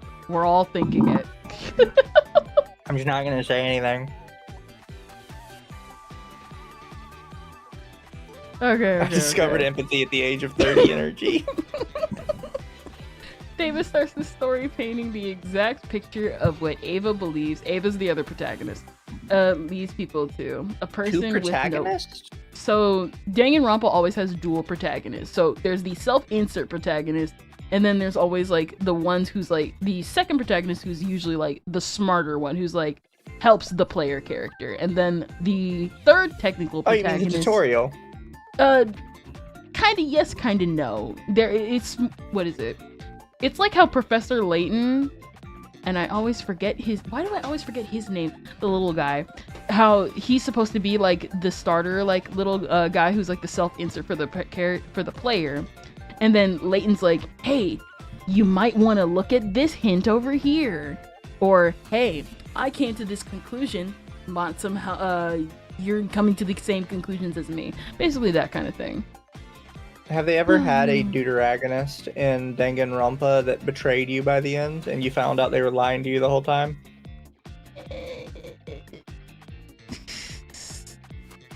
Kinda, yeah. Is this up to I think that'd be a good one. Yeah, it's Danganronpa too. But we are not gonna talk about plot stuff. That'll ruin the twist. So Damon starts the story painting the exact picture of what Ava believes talent leads to: a person with no remorse or care for those lesser than themselves, and someone whose respect is only delivered from the value of a person's skill. Basically, if you have no greater talent or strength to distinctify you from the crowd, then Damon perceives you as having no intrinsic value at all. This is how Damon begins the story, and it's crucial that he does not end this way. This person is kind of defining themselves as an absolute psychopath, by the way.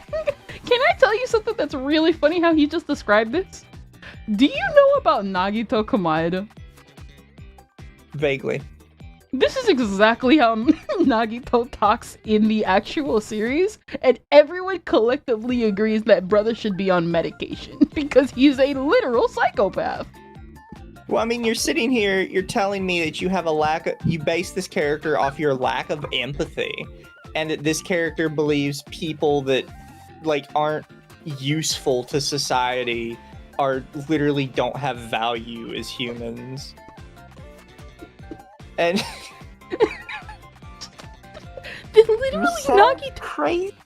Literally Nagito wrote this. Like, this is literally if Nagito had the reins of Danganronpa and literally was like, you know what? I'm gonna make the quote-unquote hope document. I'm gonna make my own Danganronpa killing game. Oh my gosh. They're off my screen now, so I apologize for not knowing their name, but I saw it a minute ago with someone says, I have to watch these streams because it reminds me I'm not narcissism maxing enough. And I saw...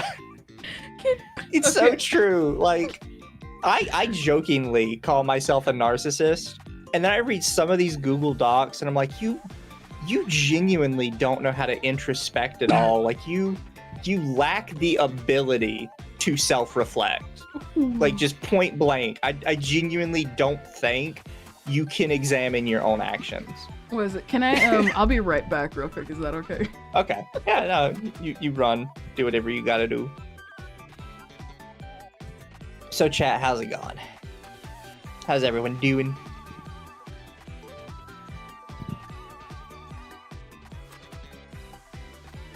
The talk of hope and bagels. Are we the bad guy?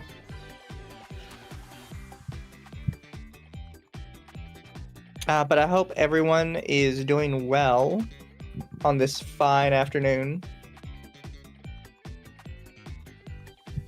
Eating ham and bean soup? Do you make intentional music decisions for your streams? No, I just like playing the Mabinogi soundtrack. Up until now, I've been using a channel called Purple Cat, but I was having trouble where Purple Cat would occasionally get me copyright claimed for some reason. So I kind of stepped away from that. I was tired of getting copyright claimed all the time.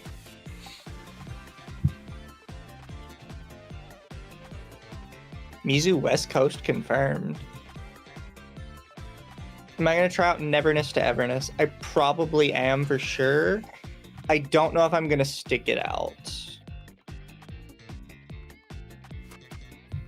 It depends on how fun it is.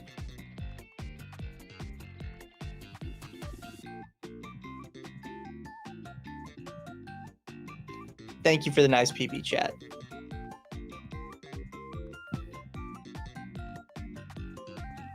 Jokingly call myself a narcissist. Mizu, do you mean I've been jerking your ego all this time for nothing? I'm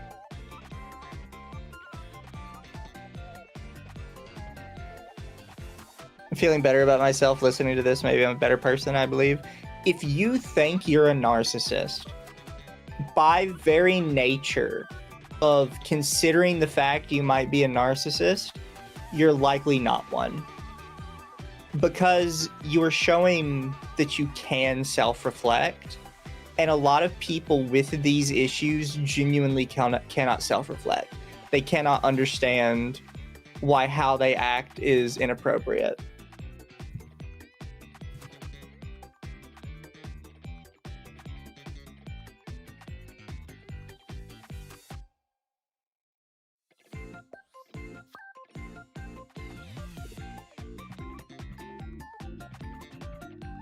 Someone redeem the Dojin character. Cooking a new chili recipe? That's nice. Why do you dislike Attack on Titan? Attack on Titan did not have a plan after the first, 12 episodes. So for people who don't know, the lore with Attack on Titan, Attack on Titan was supposed to end without any Titan shifters. Titan shifters weren't supposed to be a thing. The Titans were supposed to be unexplained. they were supposed to break down the second wall, and Aaron Yeager and his team were supposed to just die, and that was just the end of the series.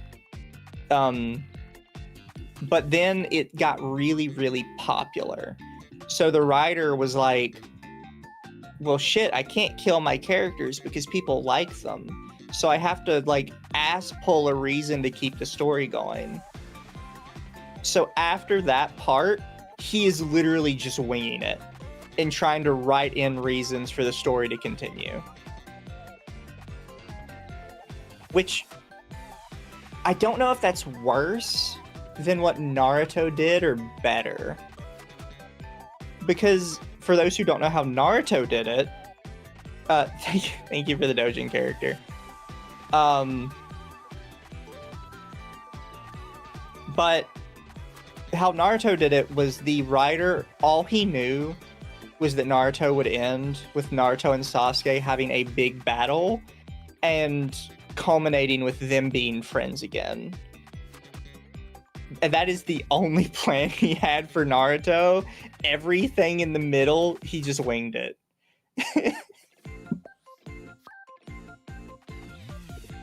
Like, some writers for some of the big shonen genuinely have no plan.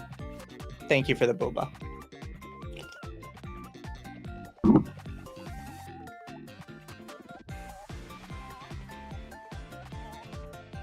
Like, a lot of the big shonen have no idea where they're going at all. They're just kind of winging it and hoping things work out in the end.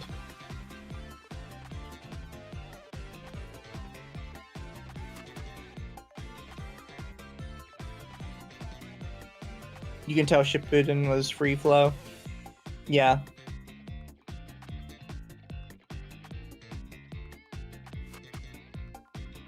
Didn't Kishimoto's editor rush him on the early arcs? I don't know. All I know is that that's the story he's told of the writing.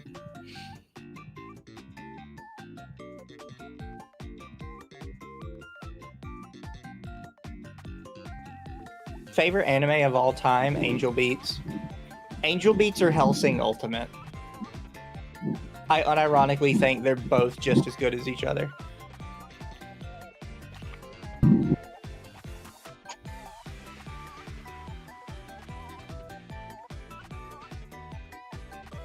I know where I'm going, it's not heaven.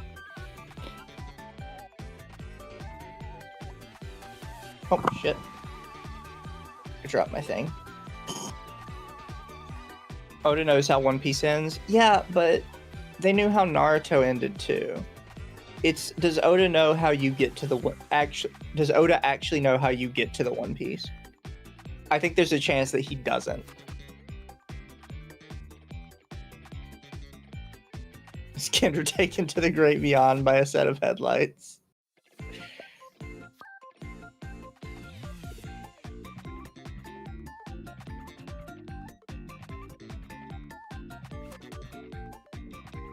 I would like to point out that I think there's something going wrong with Shonen right now.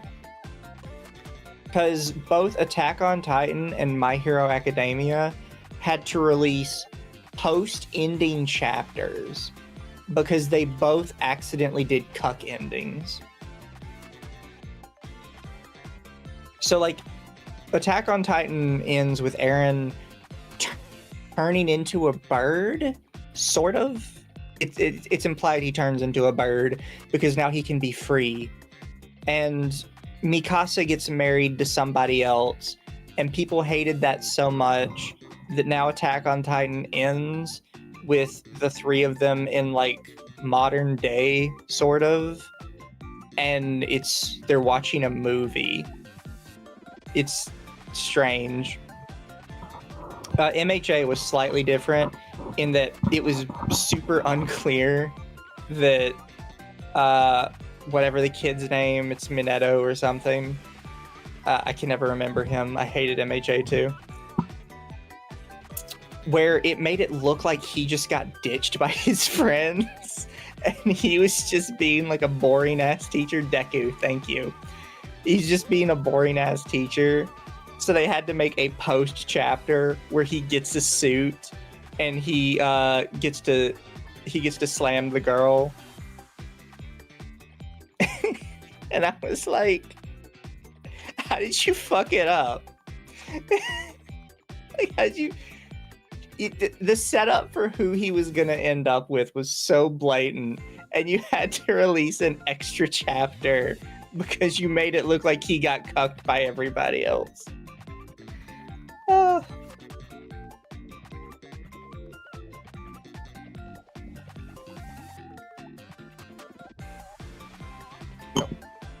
Shit, I dropped my coin. I was playing with it.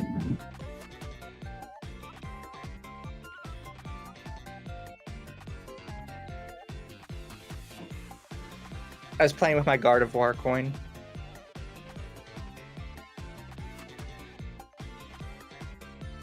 Death Battle Gru model is getting clowned on now that the Death Battle modeler is left. I've never been big into Death Battle because I feel like a lot of times they just choose randomly who wins unless there's a character they particularly like on one side. Because they have Death Battle has like a really big problem where when they like a character, it's like actually if you check the back of the cereal box from the 1970 limited edition release that only came out in Mexico for 1 week, you actually get this lore tidbit that confirms that this character is a god. Meanwhile, the character on the other side, it's like, yeah, we kind of read like the fandom wiki and really nothing else. It's like, fucking what?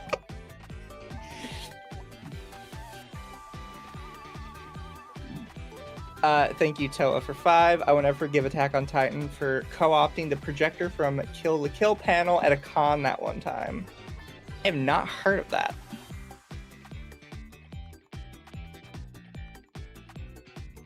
Glorified dick measuring contest. It's best not to take it seriously. It's not that I take it seriously. It's that they make one side boring, right? Like how they had fucking Green Lantern beat Ben 10. It's not even a close fight. Ben 10, like, absolutely mollywops Green Lantern. Green Lantern in his universe is just a bargain bin plumber. Like, it was not even a challenge. And the issue is the way they have Green Lantern beat Ben 10 is a way that is canonically impossible. Oh, did it get unplugged? Sorry, it got unplugged. My mic, I have to buy a new mic because the back end of it's kind of messing up. But like the Ben 10 with Green Lantern doesn't make any sense because they have Green Lantern win in a way that Ben literally can't lose. It is the one way he physically cannot lose. And they still have him do it. And that's what makes the battle boring, because you clearly did not care about, like, who would win.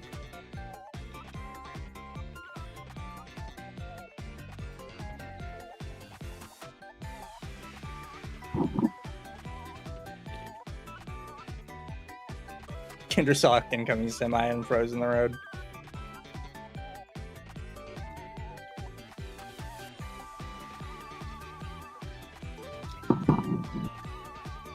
What's wrong with mollywop? Mollywop is a fun word. I like to say it. It's a mollywop.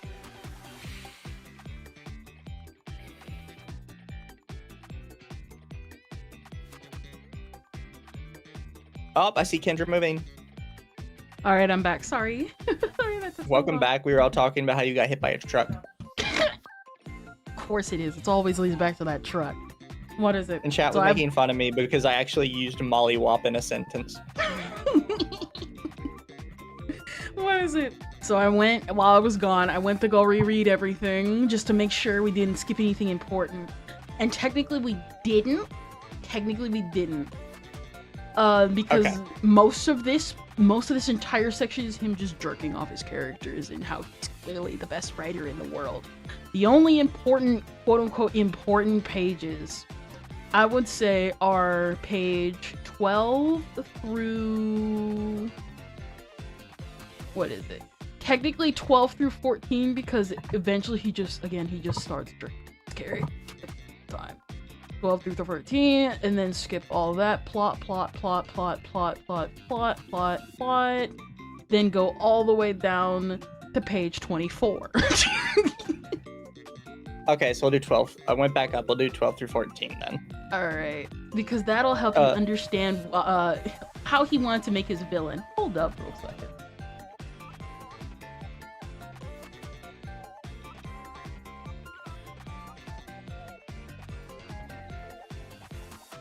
Sorry, one of my family members had a toy microphone that just does that.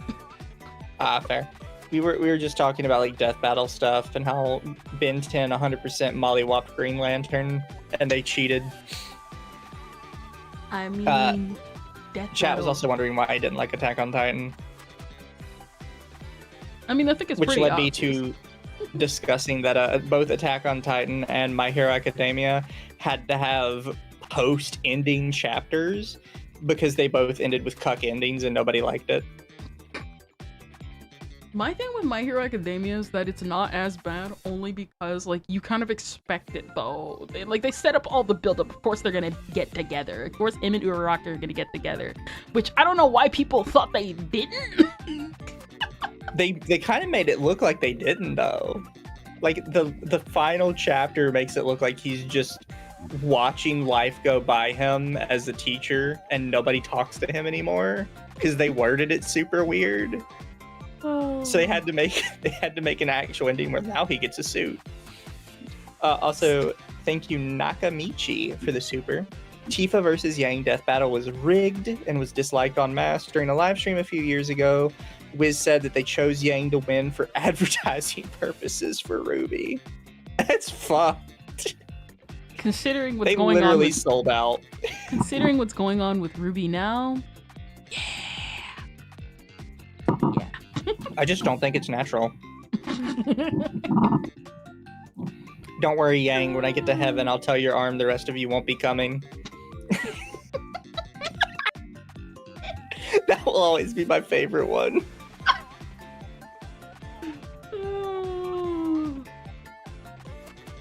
Anyways, well, I scrolled back up.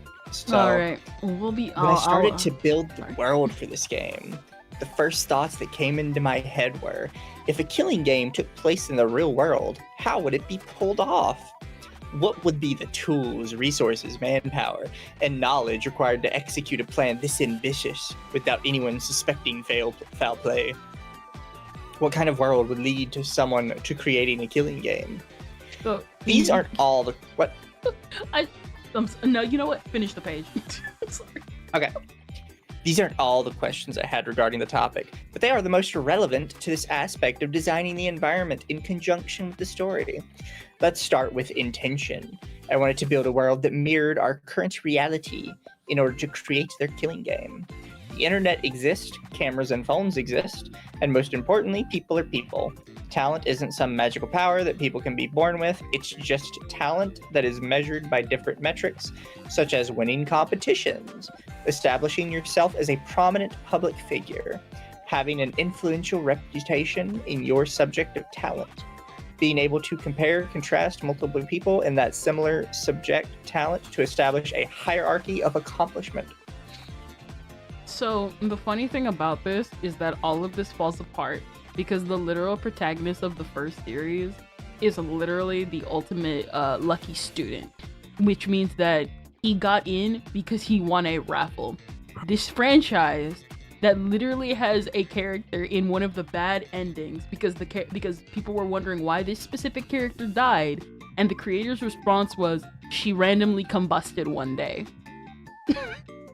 Like, we're trying to apply logic in a series where one of the executions was literally a hot girl sitting on a syringe and then got blasted off into space to die. And like, it's a game. Don't spend so much time thinking about how would they actually do this. No, they got locked in a schoolhouse. The end. Fucking Don't spend all this time trying to like math out how it's gonna work. Oh my gosh. I forget what the exact quote is. Somebody in chat will probably know and they'll define it for me. But it's something along the lines of you are not smarter than your audience. And it's not that like any individual person in the audience is definitely smarter than you. It's somewhere in your audience, there is one person that is going to think harder about your work than you ever will. So stop trying to like fill every hole and every gap because they're just going to find another one. It is better to just leave stuff vague. And the examples they give is, how far are you traveling? A long ways. How much time has passed? A long time. Don't give exacts because then people are going to poke holes in it. Just say, because it did. Also, there's like one character that's straight up the ultimate clairvoyant, and he gets most of his clairvoyancy correct 30% of the time. He's also he's technically also a high school dropout and just got, he's literally a grown man. He just got accepted to the school because he got lucky. What is it? We got like a gigantic buff woman because she was the ultimate like martial artist. Like, again, you look at like some of these talents in Danganronpa and it's like, that's not a talent, but I guess. Yeah.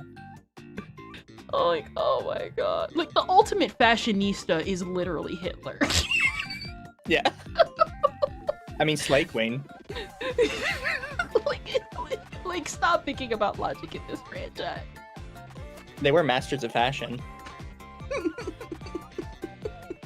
Creating this rubric allowed me to pick the talents that I did for my characters and more easily justify both their talent and reasoning for consideration of the ultimate title.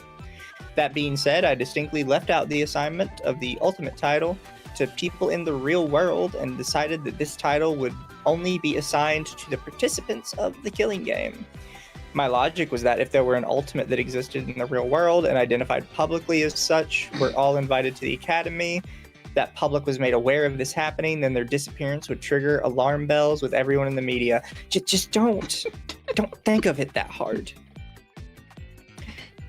The thing is, like, we invited all the ultimates into a game show. We'll release the results of the game show in a couple months. I could do this. That would genuinely work. My thing is, people unironically do go on shit like Survivor and disappear for months at a time. Yup. Some people have just straight up died on camera. Yeah, my thing is, like, they say this just outright in Danganronpa. All of the ultimates are scouted. Every single ultimate is scouted. And not every single ultimate is like the original ultimate. Some of the original ultimates are their parents, or they were probably related to them in some way, or they were a mentor. Ultimate is just a title because they are the best at what they do. If you aren't a ultimate, but you still want to attend Hope's Peak Academy, you're a reserved course student because you're still going to get prestige because you have it on your resume. Yeah. And you just got to repay a ridiculous fee, despite like the ultimates being like, the other ultimates being like basically getting in for free and they get all their room and board taken care of. It's not that hard. Like, they explain this like really basic concept. We'll get to the other thing that he tries to logic himself out of later. Well, also, I don't think he understands how the real world works. Because, like, his next line is there would be a massive search effort almost immediately, and investigations would look for movement communication related to them all over the web. I always think back to there was a Australian politician that just went out on his boat off the coast of Australia one day and just never came back. And when people said, shouldn't you go look for him? Everybody literally just shrugged their shoulders and said, Listen, same thing. He's gone. Same thing happened with the Kirby That was franchise. an actual politician, and people just shrugged their shoulders and were like, yeah, he's gone. Listen, like, the same thing happened even like with like the video games franchise. Like, the Kirby series, like the Dark Matter trilogy was made by like one guy. And he did his whole thing, made a bunch of Dark Matter games that were celebrated, and then just disappeared. And he literally left a everlasting mark in the franchise. We just never saw him again. Company doesn't even know. people go out into caves, mountains, and woods all the time and just never come back. And nobody looks for it. Fulanin, hoi hoi, what are we doing tonight? We're talking about someone, we're reading a manifesto of someone who hates Danganronpa and anime and reading, but they want to make their own Danganronpa fan game, but they're thinking too hard about Danganronpa fan game logic. Danganronpa fan visual novel. Oh. Toa, by remarkable coincidence, the exact same thing happened to Ghislaine Maxwell's father. Yeah, but it happens. This idea that, if somebody that was at the top of their field went missing, everybody would be looking for him. No, they go missing all the fucking time. The world is a wild place. Yep. So the ultimate status of our students. Oh, so that's another thing, because again, these are students. People that are the top of their field as students are not always considered like that special. Because sometimes as they become adults, for whatever reason, that talent just dies and it doesn't carry over. That's So- kind of the thing with Hope's Peak Academy. The whole point of going to Hope's Peak is to nurture these talents and then send them out to the world to create hope. That is it. And then they even have a small dilemma about it of being I kind of not sure if I really want to keep being an ultimate anymore, because if I'm an ultimate, I'll never be able to do what I actually want in life. But because I'm the ultimate thing and it's been blasted worldwide, I gotta keep being an ultimate. It's not that serious. Oh, calm down. Also, thank you, Internet Zen. Mizu, that wasn't just any politician, that was the Australian Prime Minister. And this disappearance happened back in the 60s. It'd go viral now. I don't know, to this day, they still shrug their shoulders about it. So yeah, he just went missing. Homie's just gone. Listen, that happened, what is it? That happened with a recent congresswoman where everybody was like, hey, we need a vote on this one thing. Where is she? We only just found out that she hasn't been here for a while. She was in a care facility because she was getting dementia. I remember that one. She had dementia and she was locked up in a facility. People were like, what are you doing over here? So the ultimate status of our students is assigned by the mastermind of the killing game. For this purpose of this killing game, in order to achieve two main goals. 1, dehumanize the participants, stripping them down to labels of talent. 2, force the students to confront their talents through their sins. See the character section. It also helps with the public perception of our project. What are you talking about? Relating to the common attributes established in the mainline Danganronpa games, while also using this term as a means to drive plot solely for the killing game, without disrupting the world that this killing game takes place in. Whether or not this decision will impact how the audience feels about our world is a small concern, since people will be playing this game and expecting the parallels to align with our world and the world of Danganronpa. But I hope this change to the ultimate titles better allows us to construct a more realistic world that focuses on building deep backstory rather than arbitrary rules for justification of our student selection. Example, there can only be one ultimately talented student for a subject at a time. The next decision I made required me to think about how I would create the perfect environment for a killing game to occur in a more realistic world. Looking at the creation of Hope's Peak for the Danganronpa killing game, it was just a school for talented and gifted individuals whose purpose was researching talent itself.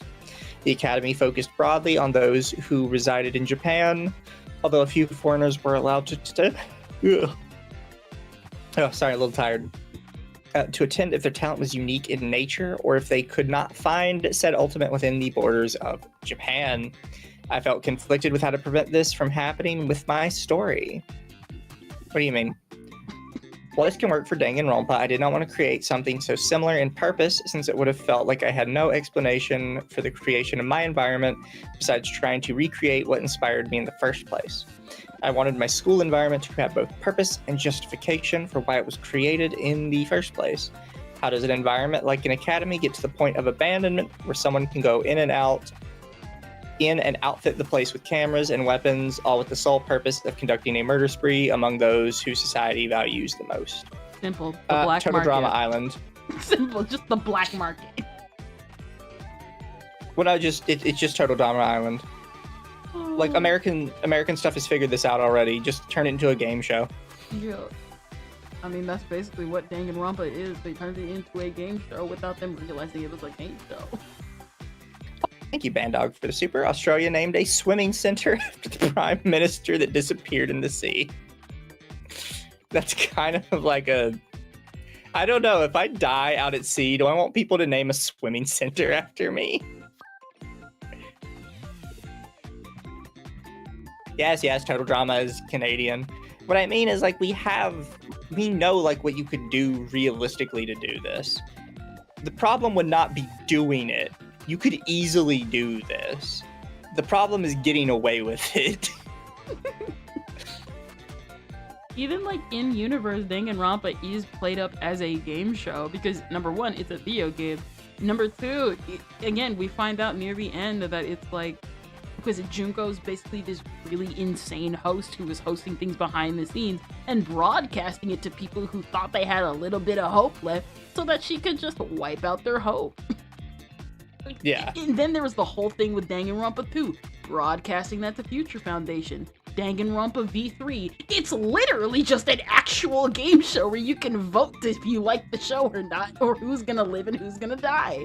Like, literally the whole point of... Okay, spoiler alert for Danganronpa V3's title. The whole point of V3 was literally that the title was called Danganronpa 53, as in there were 53 other killing games to replicate the first two killing games because they were so cool on TV.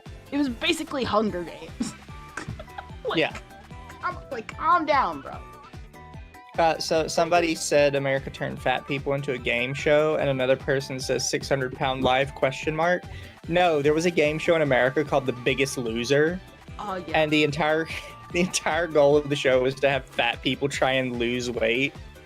And if you didn't lose as much weight as the other two people, you were labeled the biggest loser. Yep. Sometimes they could just vote you off. To be fair, it wasn't technically turning fat people into a TV show. It was turning weight loss into a TV show. But they specifically found the fattest people possible. Thank you, Internet Zen. To be fair, Australia's PM was last seen swimming. Yeah, but like, if I was last seen getting mauled by a bear, don't name a wildlife sanctuary after me.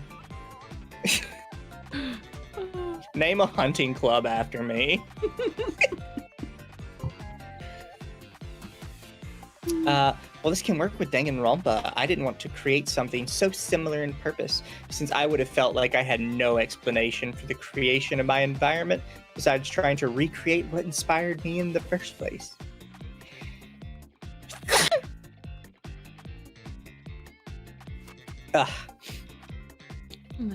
How does an environment like an academy get to the point of abandonment? I already read that. I'm dumb. Yep. But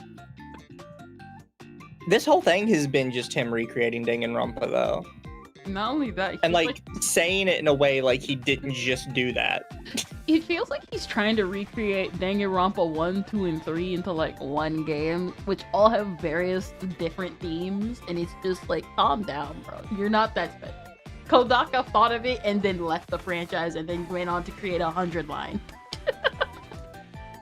Yeah. Also, apparently, we're now drawing inspiration from Vault Tech. Drew a lot of inspiration from my initial idea from games like Fallout, where the fictional company Vault Tech created nuclear bunkers to protect people from nukes. But in exchange for using the bunkers, the occupants were treated like lab rats for the science at Vault Tech to perform experiments that were both unethical and strange in nature. Fallout was able to create such a unique approach to this idea because it was possible that the world could end with nuclear winter, so it made sense that a company would exist whose purpose is to create these large underground shelters. To be fair, thinking about it more, Vault Tech doesn't really make sense. Also, like, from what little I know of Fallout, the whole thing is that it's based on, if I remember correctly, the 60s or the 70s, where people thought that everything would look like the Jetsons. So it still doesn't make sense because we still didn't reach that technology. Actually, so in Bethesda's Fallout, everything looks like the Jetsons. In Fallout 1 and 2, the old, like, top-down games, it kind of looks a little bit more Warhammer. Like, they kind of have, like, this really weird megalithic aesthetic to it. Okay.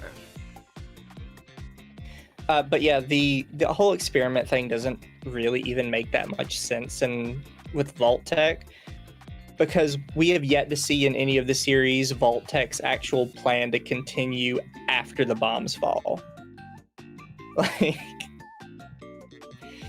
isn't there like two vaults where it's literally all guys but one girl and all guys in like a different vault? Or all women and one guy in a different vault? Yeah. So there's one that's all women with one guy, and that one kind of devolves into a shit show. But there's also one that's all guys with one woman that just apparently turns into a rape fest. And it's like, yeah, no. There's also one vault that's just a guy with a bunch of puppets. And he canonically goes insane. And when he finally leaves the vault, he becomes like the ultimate killer. Okay. Yeah, he just comes out with his puppet and starts murdering people.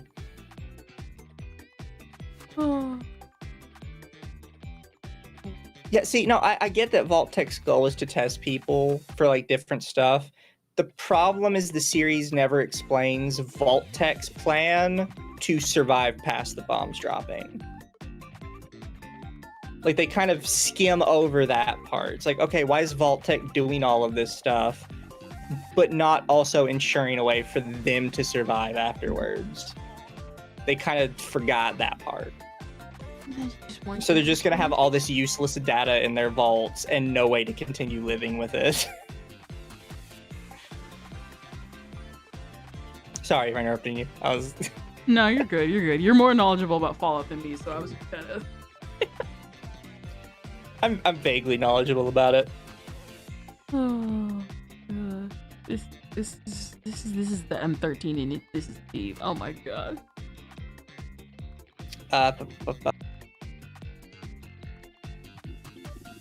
Fallout was able to create such a unique approach to the idea because it was possible the world could end with nuclear winter, and it made sense that a company would exist whose purpose is to create these large underground shelters. Looking back to history, I wanted to use the same justification in creating what we refer to as Eden Garden Academy.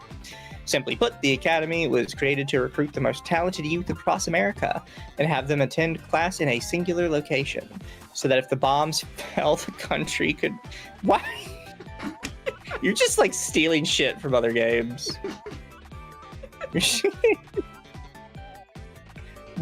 I thought you were...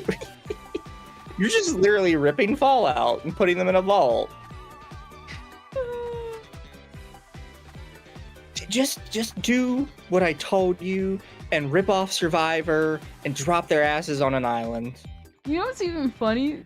In Danganronpa, they literally just straight up say, yeah, there's like multiple branches of Hope's Peak Academy across the world.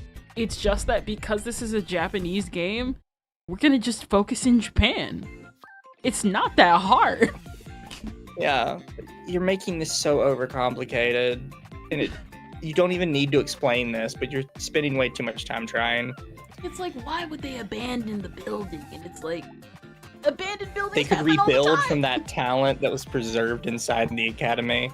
So look, they might be talented people, but here, let me look it up, because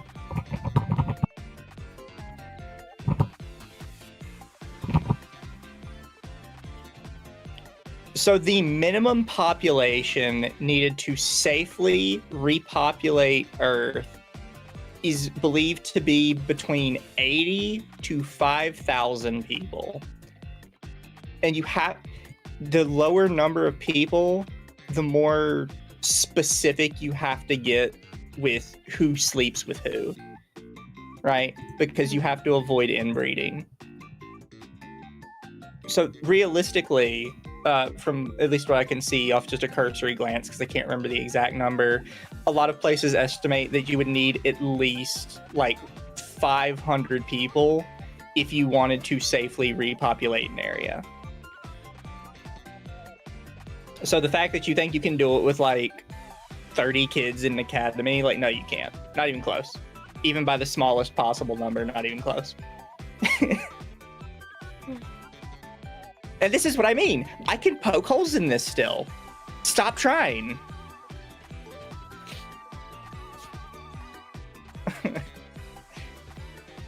And that was like 2 seconds off of like a factoid I remembered from years ago.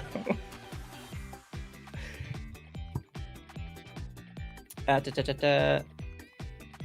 school designed as a nuclear fallout shelter to protect from what would become the generation that rebuilds America if tragedy struck. Pairing this explanation with the justification of the Cold War. Is this set during the Cold War?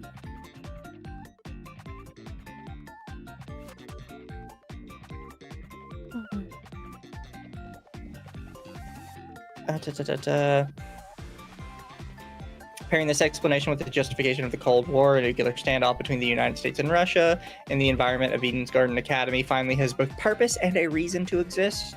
It allows us to explore an environment not yet tackled by Danganronpa at a time of writing this, a school university location built underneath a mountain. It also gives more significance to the elevator of the school. The elevator that will take you down to the class trial hall is the only way to enter or leave the academy grounds. Having your only escape be the focal point in the environment makes it a lot easier to create suspense around how close the students are to escaping, yet not knowing how powerless they really are. And the best part, the plan fails. This is being so dramatic. So now we go back down to 24 for Yes. the characters. Everything Or sorry, else is 26. just everything else is literally just him glazing his own plot. It's literally it. His own plot, his own characters. Thank you, Tella, for the super. I think it's been estimated the smallest total human population has ever gotten in history is 2,000 people during the last Ice Age. And War Turkeyfy, thank you for the super. Vault-Tec, the U.S. Fallout government's goal was testing for long-term space travel. They never expected the bombs to drop. They just wanted to ditch a planet that was low on energy resources. Fair enough. Fallout gets a little complicated after Bethesda gets involved, because Bethesda is very loosey-goosey with all of their lore. Especially these days, like, holy shit. After they made the Creation Club, oh boy. I think you read Heracross. Why not just make an original project based on Danganronpa? But this is the original project based on Danganronpa. We just took the anime art style and the gameplay and the themes and the inspiration. We just didn't want the icky anime stuff. That's the thing, right? Like, you mentioned it a minute ago, but there are other Hope's Peak. Why isn't this just the American branch of Hope's Peak?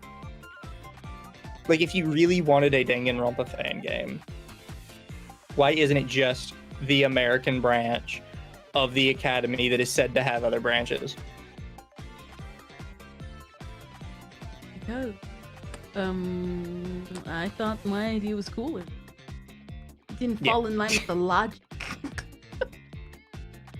So I know you read the first couple lines of this. Do you want to keep with this character, or did you want to do one of the others? Wolfman, what is it? Because it's like 24, 20, what is it? 24, 25. Finish 24, 25. We'll read the intro for Damon.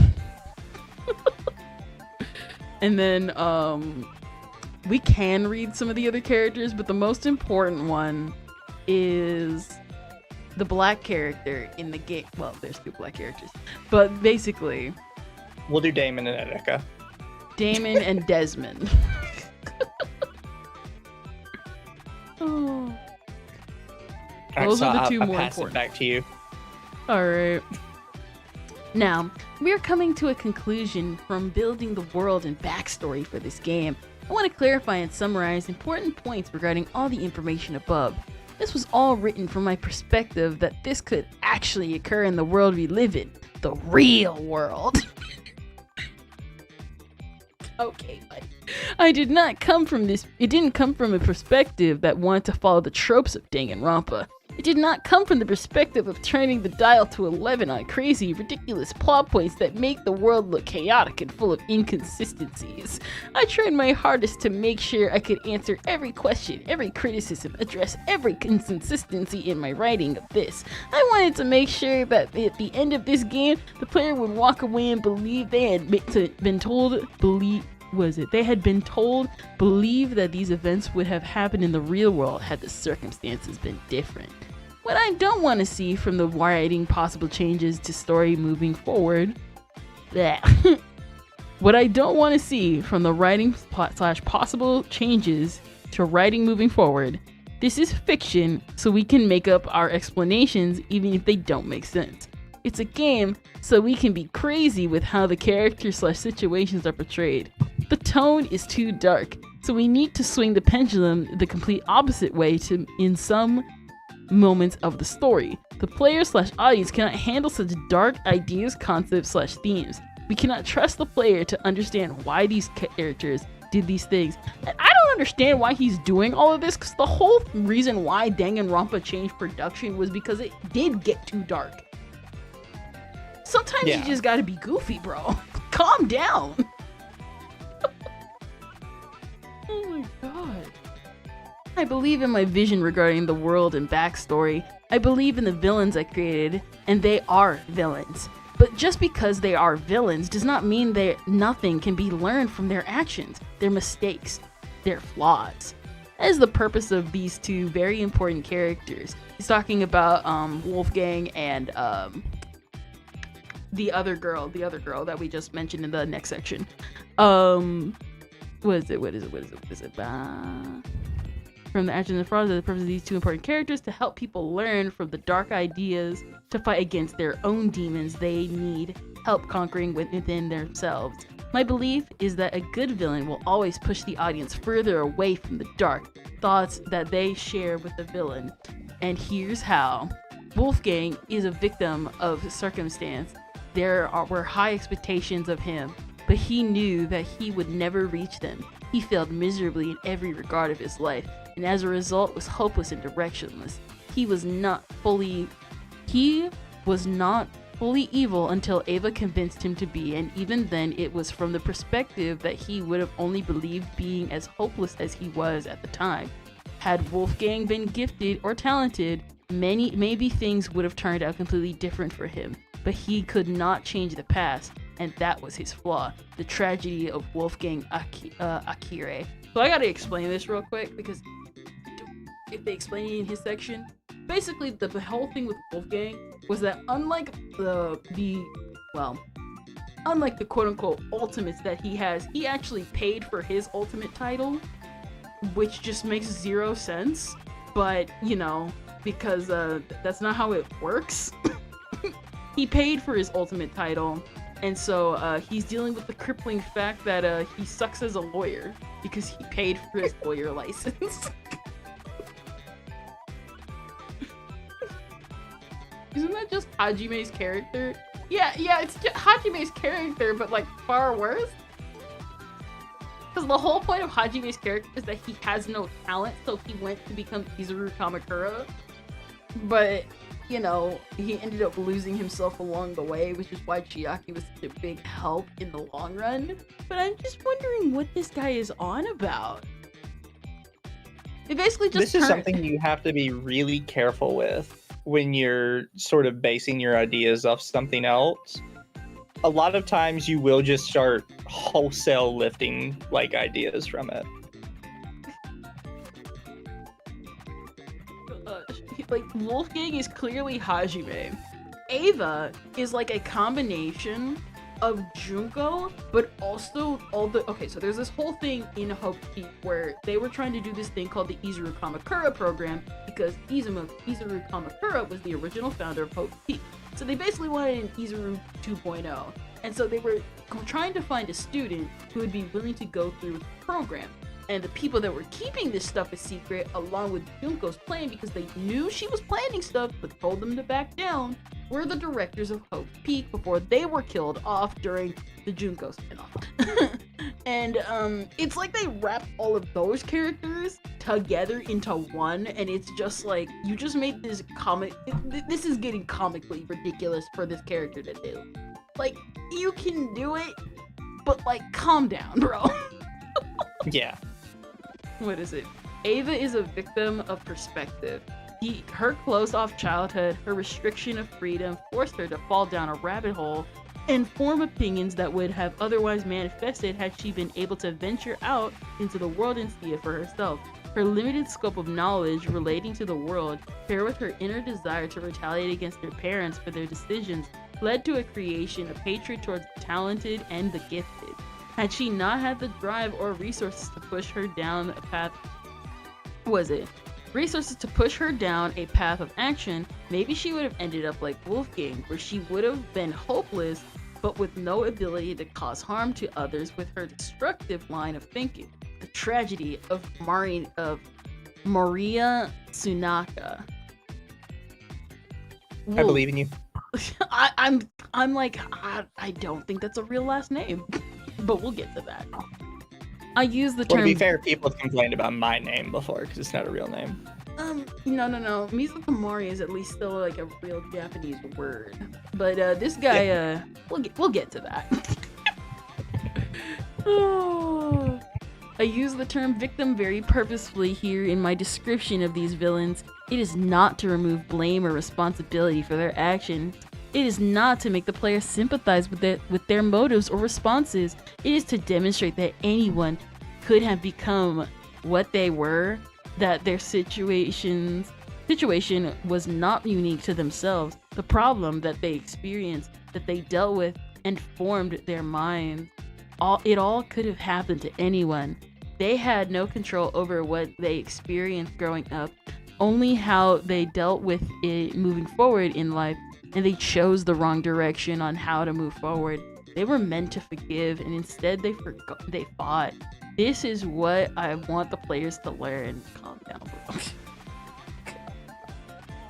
Moving forward with my story, we will be discussing each of the students participating in the new Killing game, and although they had backstories that tie into the world I've created, I felt it would be more appropriate to focus on what the character roles in the story rather than the details of their actual backstory. I'm open to changing story and world details involving the characters so long as the roles that these characters serve in the story remain achieved.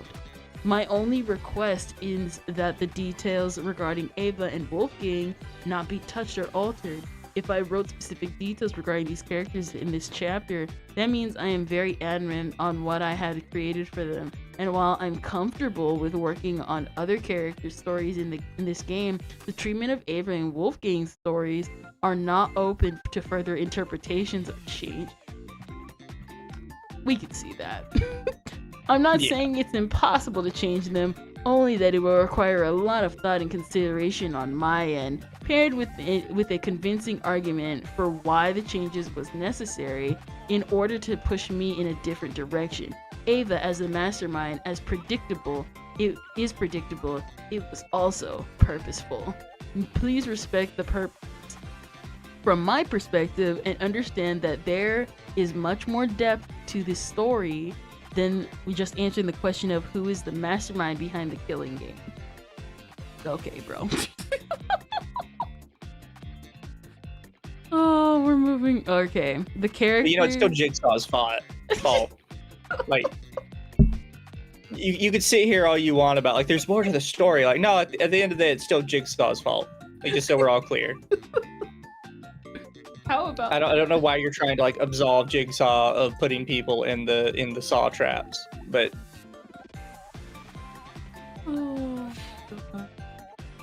this is embarrassing. It's pretty hot. It's pretty rough. This is embarrassing. Let's continue with this.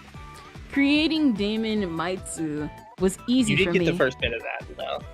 Oh wait, sorry. Okay, yes. We did get the first little bit of this because we were making fun of them for saying they lack empathy. we finished the first sentence and the first like two little paragraphs here, Okay. So there's something incredibly important, I think. Okay. There's something incredibly important about this character and the way his journey should be depicted over the course of the game and story. It's something that I would hope every person already believes, but the reason I stress the importance is because I know there are people in the world who, like Damon, share his perspective. Having a flawed protagonist was something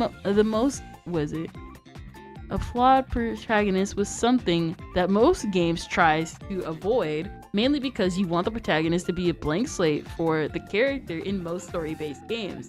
A lot of Danganronpa stories are based around main characters who lack a lot of character and personality, being reduced to an average guy who is slightly insecure, but also slightly confident. And while that may be a working formula, I believe in something greater than Damon and his potential in the story. First off, we do not accept Hajime slander in this chat. This is... He just wants to recreate Hajime, but my version of complex Hajimeism. Yeah. Like, oh my god.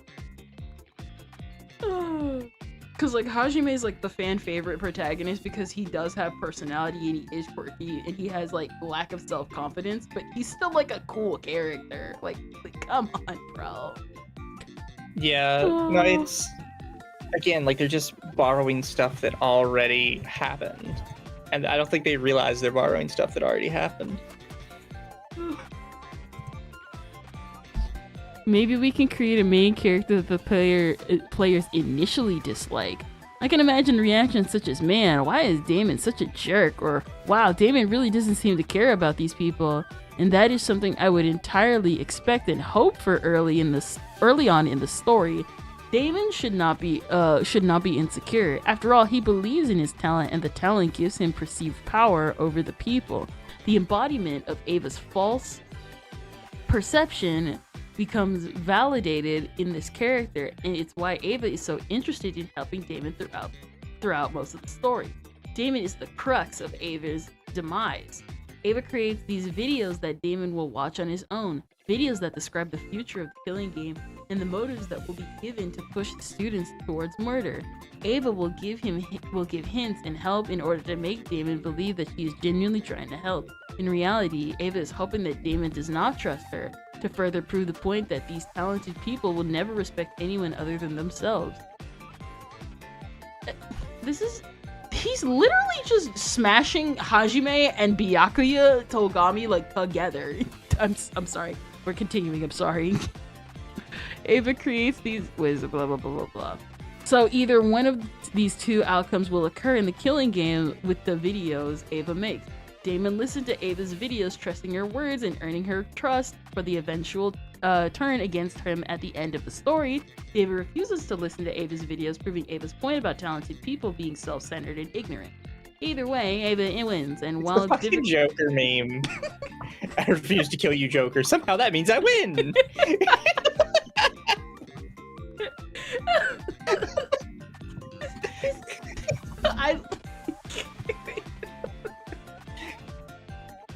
I won't kill you, Joker. Well, somehow that means I win.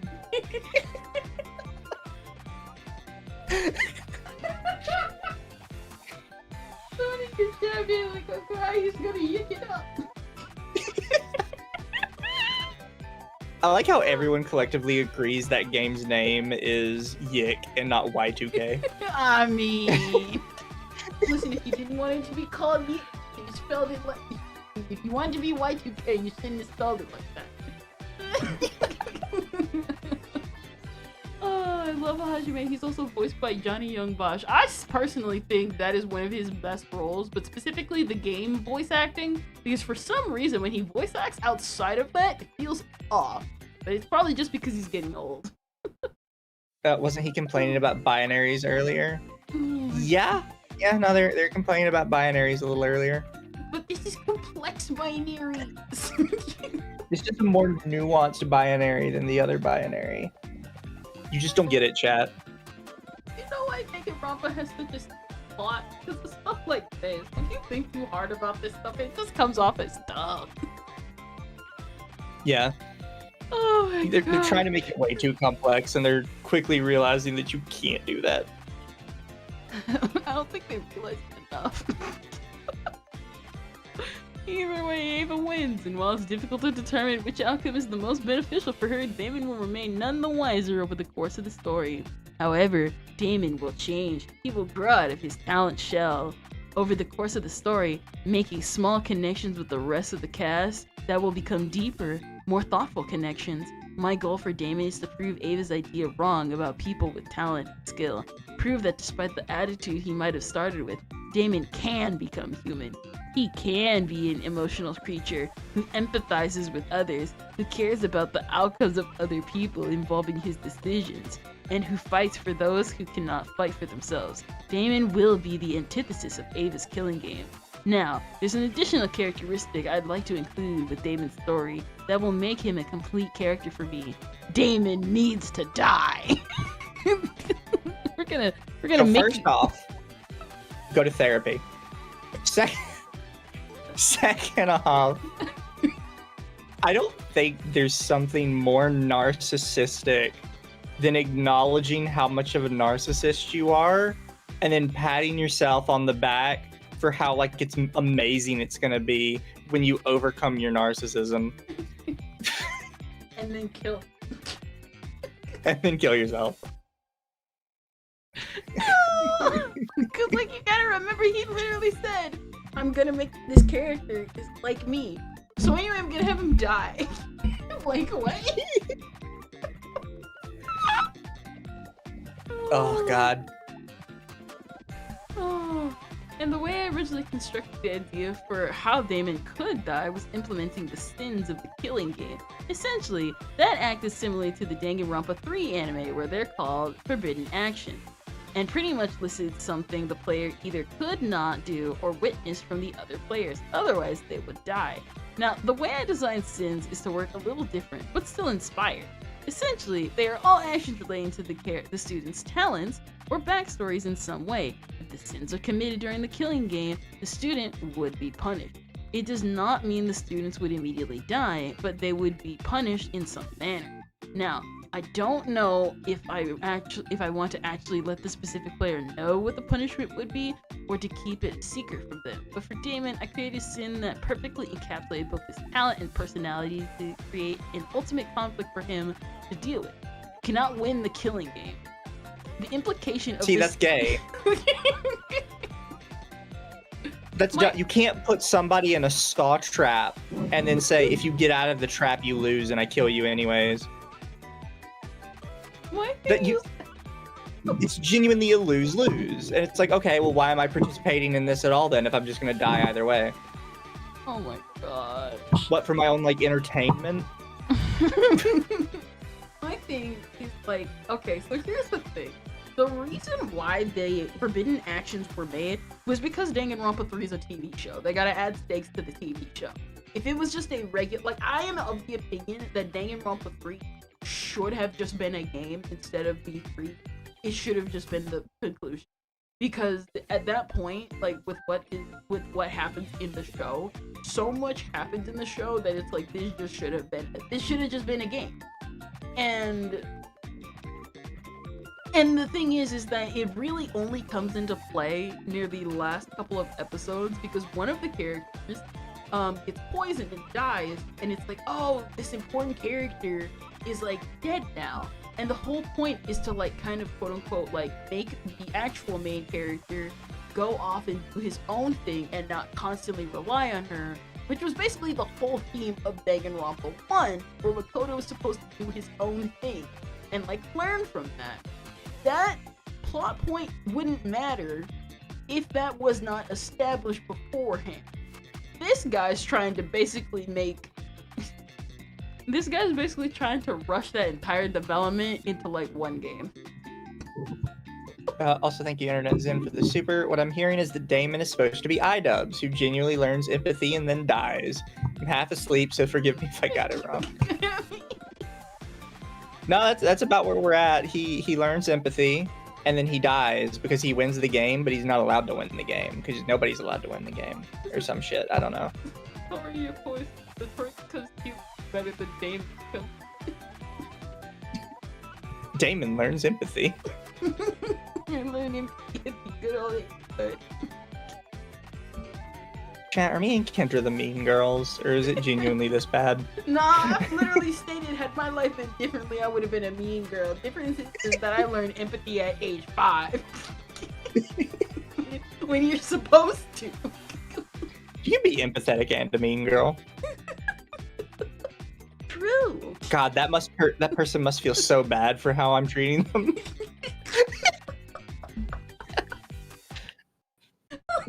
Someone said, holy crap, that means Ava is a Nisa.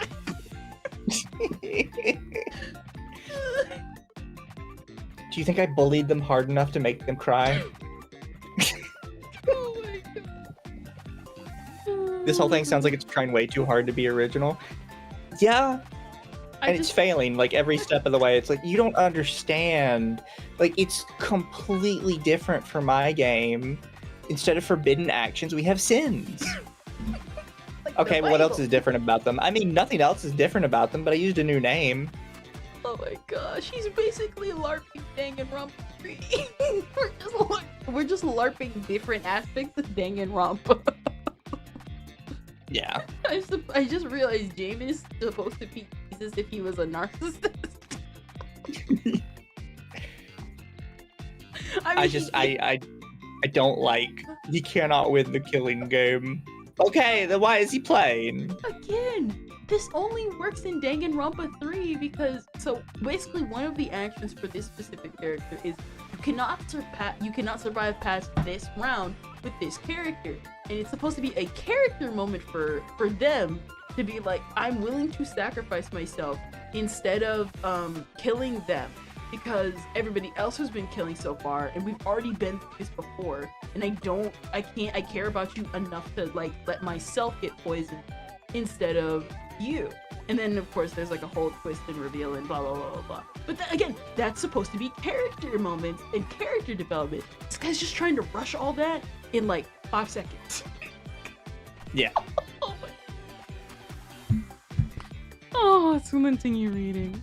The implication Making of this Damien Jesus, he dies for the sins of the gifted. He literally made himself Jesus! Oh, yeah, you're right! Oh. Sorry, continue. Oh. I'm so sorry. The implications of this statement can be vague, so let me clarify for you guys. You cannot kill someone to become the Blackened and win by getting through the class trial, and he cannot win by being one of the 2 remaining players at the end of the game. Both these outcomes will result in Damon being punished, which he and we will both assume means death at this time. This does a number of things for Damon in the story. He starts the game being utterly hopeless about the situation, which allows for the seal on his character to be broken and his personality grow over the course of the story. He is more willing to trust the word of Ava in her videos than she might have the only answer / loophole to his sin that would allow him to escape and leave the killing game. To create a shock value for the player when his sin is revealed towards the end of the game, since the revelation will be that after all this time, Damon was fighting for his life, knowing that there is no hope for him, even if he managed to survive at the end. You see, that's garbage, because imagine playing as a protagonist. People hate the ending of V3 for this exact reason. Because it's like, what do you mean it was all a LARP the entire time? This is stupid! But this is worse. Nobody likes their main character to die without like a really good reason behind it, right? And even then, like, sometimes people are a little upset with it. But unless your main character goes out and like a heroic sacrifice plus a blaze of glory, everybody's gonna be like, what the fuck did you do? Yeah. Even Danganronpa, like, again, people had issues with V3, but it was still good enough where people are like, you know what? I guess, okay. But this is just dumb. This is worse than that. Yeah. Oh, all of these things are reliant on Damon's eventual demise, and I would prefer it be kept secret from the audience until late into the story. Don't do that. For a more dramatic reveal. This reason alone wasn't the only reason why I created the Sins mechanic for this killing game. I also wanted to further push on the theme of our story with the biblical allegory and make it a point to identify the participants of the killing game as sinners who were being given a chance to redeem themselves. One of the reasons the students will be given for why they are selected for the killing game is because each of them have a dark past that they must reconcile with and therefore fight to repent for their actions. Of course, not every character might have a dark past that they deal with, but it doesn't matter since the reason is a lie created by Ava. At the end of the day... But the thing is, they would know that you were lying about it. Because, like, imagine you have Miss Goody Two-Shoes, like, sitting in there going, what the fuck did I do? My parents loved me. They sent me out here because they thought I was going to be protected from nuclear holocaust. They thought I was a great student. My class loved me. My teacher loved me. I didn't get bad touched by my uncle. Why am I here? What sin did I do? You can't have a character like, she's gonna tell everybody it's based on their dark past, but this is a lie, because not all of them have a dark past. Well, the people that don't have the one know they don't have it, so they're gonna be confused as fuck. My thing is, this guy wants to make a Junko with this Ava character without having Ava do any of the stuff Junko did. The reason why Junko was able to get away with what she did was because she not only blackmailed people, she would set up blackmail. She literally once kidnapped Makoto's parents. I think it was either her or Monica. Her or Monica strung up Makoto's parents to make it look like they were hung, just to make the sister from Ultra Despair Girls fall into despair to get the bad ending. But this Ava girl doesn't look like she's killed anybody in her life. I don't know. Maybe she did. We didn't read the plot because we're not reading someone glazing their own plot. Yeah. We are gonna read them glazing their own characters instead.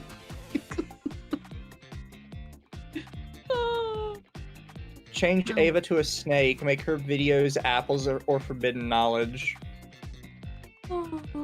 That's unironically a better idea than anything they did. Yep.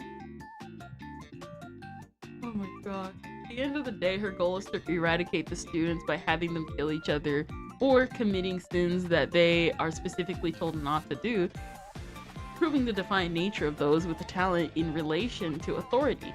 Ava's goals are always going to be met no matter the outcome. Okay. There's just a fucking picture of Aang.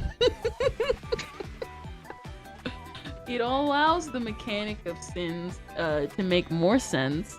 Since if the sins related to their talent and supposed dark past, then it would make sense to punish the participants if they try to sin and bring those bad actions into the game. Not all of my original sins for the characters were related to their backstories, but enough were that all the functions of this plot device made me confident enough to implement, and I hope this idea stays ever present throughout the story.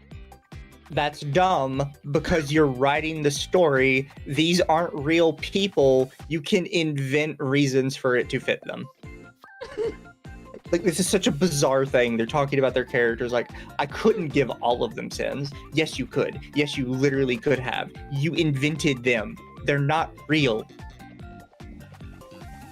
But what if I just want to make them real? That's so dumb. It's your story. You're writing it.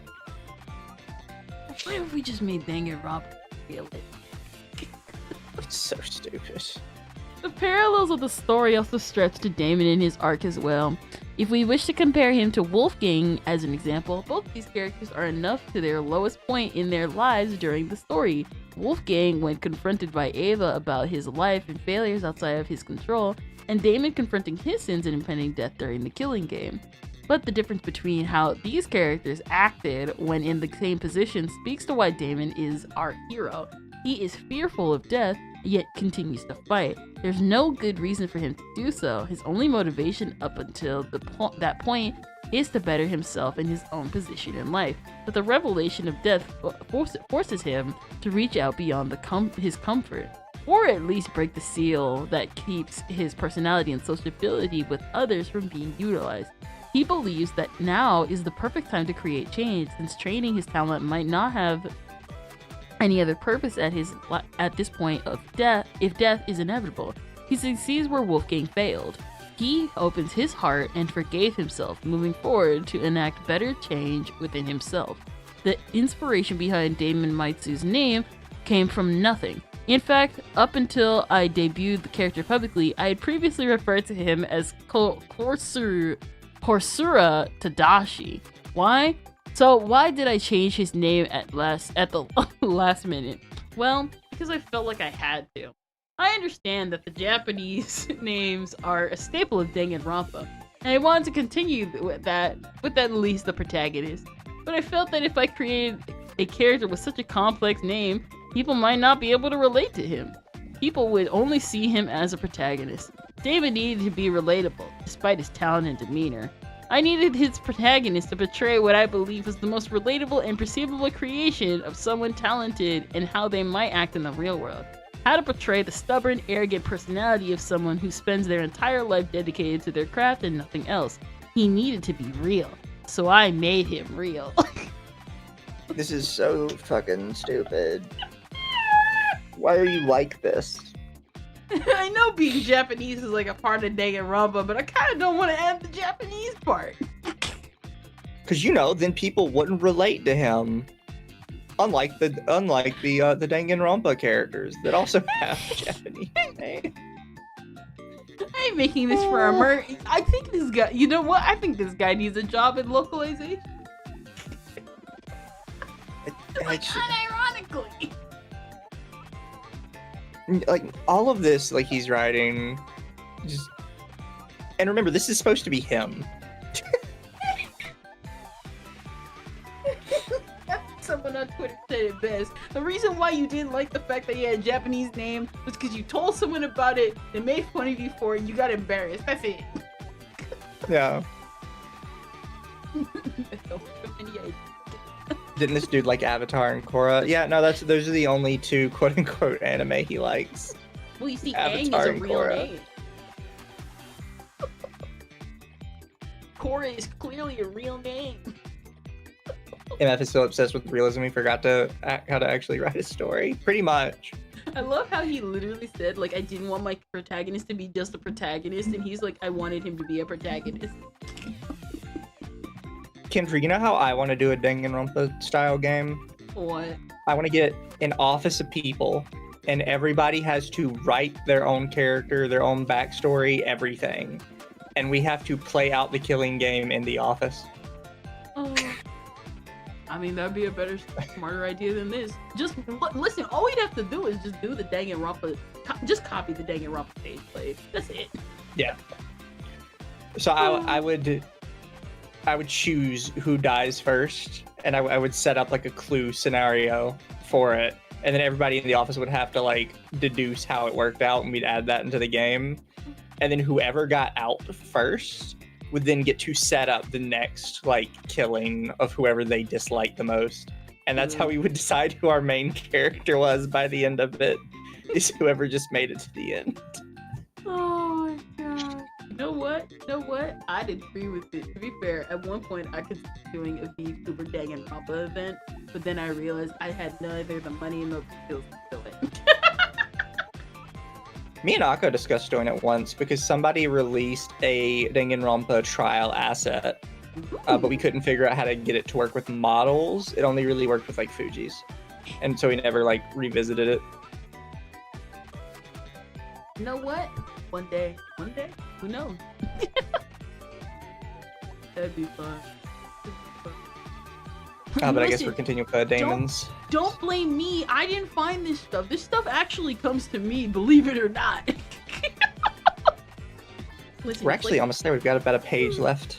In summary, Damon's role in this story is twofold, proving everything that Ava believes in about talented people wrong, showcased the fact that over the course of this story, Damon was able to change his ways. improve as a human being and fight obstacles that would have left most people walking down a path of despair, like Wolfgang did. Showcase that what it means, keep fighting even in the face of defeat. Damon had no reason to try, no reason to solve any of the murders, and no reason to defeat the guilty party of each chapter. Damon was sentenced to death from the start, and so none of it should have mattered to him. But it did, and despite that death, he believes in himself and those around him, fighting for them and to keep them alive as the game continued. The selflessness and bravery of Damon in his story, what I want him to be remembered for. Okay. Like I said earlier in this document, there is no great secret. There is no magic answer. Okay. Damon's power came from a place that every human has access to. It wasn't from his knowledge or debate or his pride in being talented. This is a character that everyone should be able to understand by the end, why he kept fighting and how they can draw from Damon's story into their own lives after they finish this game. And it's at this point that I believe to have made clear everything with my intentions regarding the big three characters of the story. Moving forward, I wish to address the rest of the cast in a less detailed fashion, if only to clarify the goals I wish to achieve, stories I wish to tell, and roles I wish for them to serve in the narrative.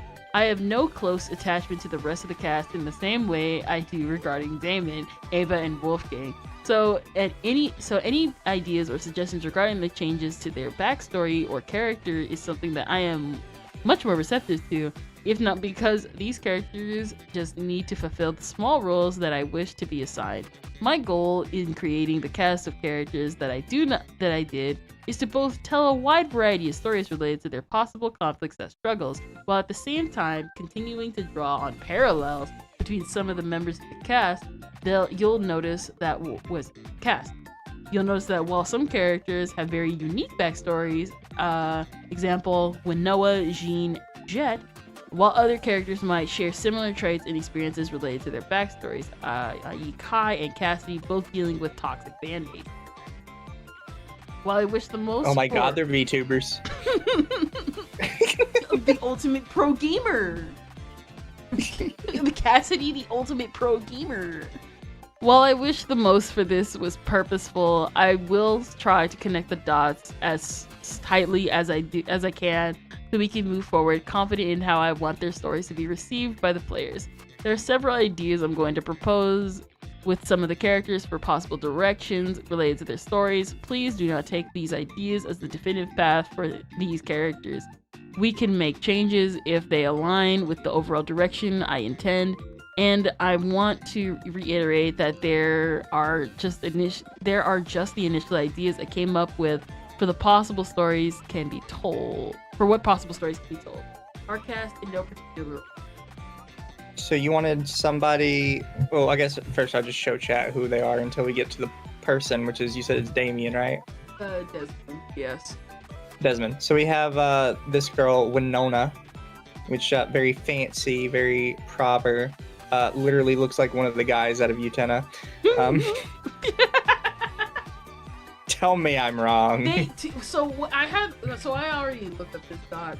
They used a bunch of fan art instead of the actual character stills for some reason. I have no idea why. Okay. So then we have Ulysses Wilhelm. Unironically looks like somebody's VTuber.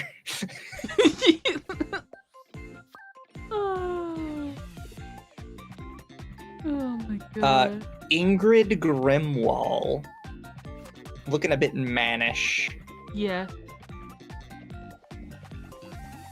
What is it? While the Butch was it? I will admit these characters when the few cast I should have given more detail to initially. My mistake in creating Ingrid for this project was that I never fully fleshed out the character's personality and real purpose for the concept of the killing game. I knew that I wanted to create a diverse cast of characters, and while the butch lesbian archetype was already tackled in many stories before mine, I wanted to view Ingrid's story instead as a dealing with long distance love and conflict of having the love in the face of adversity from society. So basically you just wanted to make a gay stereotype without actually the gay stereotype. You know what I would have done? Knowing the fan base that this is for, I would have just made Ingrid like the most polite and kind, small, sweet being possible. She's the first one dead. She is literally the first killing in my story. Just so I can have people ranting about fridging.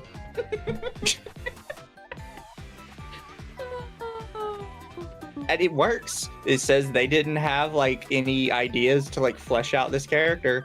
Okay, first death, boom, done. So terrible. Fridge the shit out of her. Then we have Jean de Lamar. He wants to be a ship captain. The ultimate captain. Ran away from home, hide in a storage closet at the town port, gets locked inside the storage container on a cargo ship. Once the crew discovers his hideaway, they bring him before the captain, and he decides to take the young Jean under his wing, training him on how to be a ship captain himself. What is this? Why is there a Helldiver on here with cat ears? That's one of the characters. He says he hates anime, but somebody actually compared how this character bears a striking resemblance to, if I'm saying this right, Selfie from the Ra Ra Ra. You mean the motorbike girl with no head? Yep. Fair. So we have Jet Dawson. Danganronpa is known for having at least one character with a super unique design that distinctifies. Why are you saying these words? Makes them distinct. Nobody says distinctify. I don't even know if that's actually proper grammar. The rest cast. Example: Hifumi, Teru Teru, and Ryoma. Yeah, you said them. The only one I actually know about is Teru Teru. Everybody knows about Teru Teru. That's like the first character you find. You almost find that immediately. So I wanted to replicate that unique character with my own cast as someone who works in an industry that focuses on drag racing. I knew the perfect design and talent for this special character. I knew exactly how I wanted Jet to look and what his story should encapsulate. When you said drag racing, I thought we were going in a completely different direction. Oh no, I thought the same thing too. I'm like, wait a minute, what? Oh wait, hold up. Never mind. Oh, wait, is this not a character? I mean, if Danganronpa wanted to, you could I do thought a we drag weren't going queen. into descriptions with the characters. Like, you've got a lot of shit on Jet here. Oh, we have the Japanese character, or Chinese. We have the traditionally Asian character. So this character popped off because people found out from the leaks that apparently she was going to be a killer, and they're like, I can't believe the 14-year-old is going to be a killer. And it's like, you find out, you find out the real timeline of events that happened in Danganronpa, but for the longest time, you think that teenagers are killing each other. And some people were like, well, yeah, but we find out the revelation that they're not teenagers, and it's like, okay, but the entire time you think you're killing a bunch of teenagers. Yeah. Like, calm down. Toshiko Kaiura. The story of the youngest cast member respectfully tackles the topic of childhood, youth, and innocence, as well as toxic relationships that children can have with their parents. The thing about Toshiko that makes her special to me is that despite her only being 14, she has a mature perspective for most of the story. And I hope it's something that not only people will be surprised by, but also stop saying distinctify. What the fuck? Where'd you pick up that word? This character from past young girl character tropes that Danganronpa has established. Example, Hiyoko and Himiko.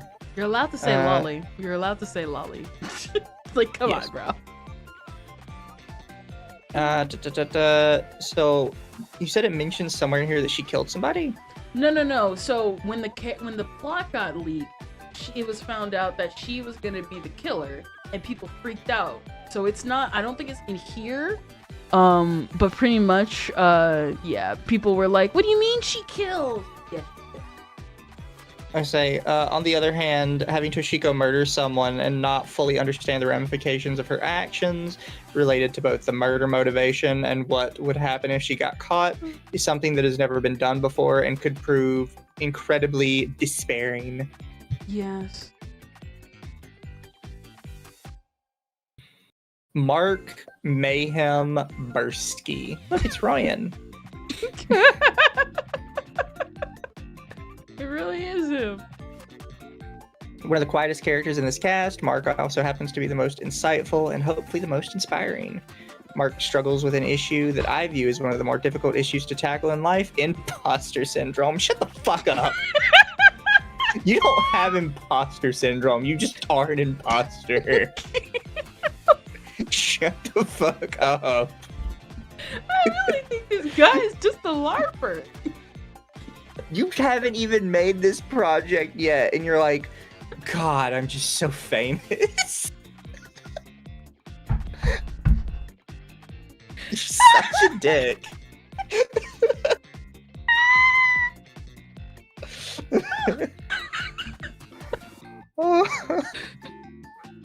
I can't with this guy. Holy, I genuinely, I could not.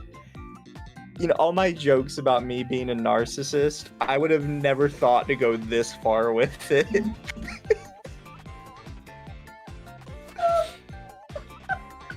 I could not imagine being this much of a self-absorbed asshole.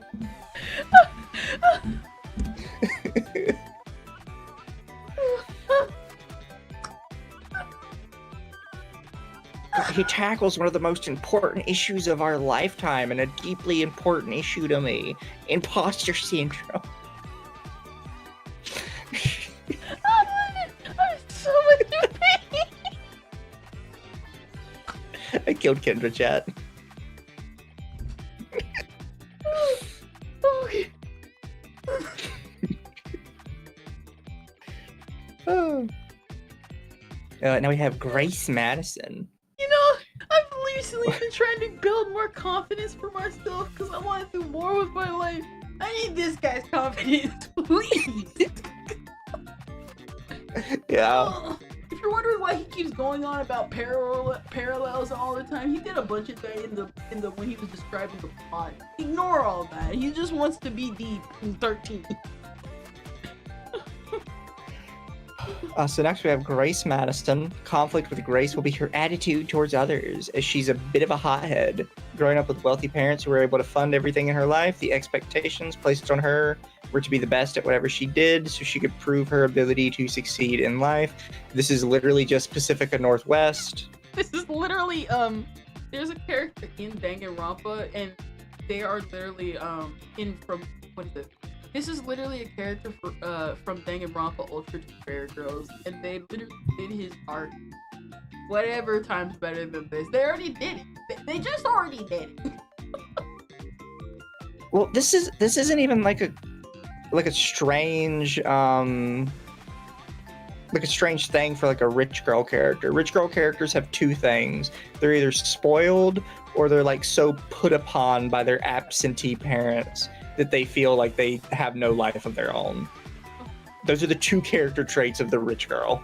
My thing with the fact that, unlike this character, like, no, because it's always like, oh, they put so much pressure on me. I feel so sad that they did that. It's like, you have with Danganronpa Ultra Despair Girls.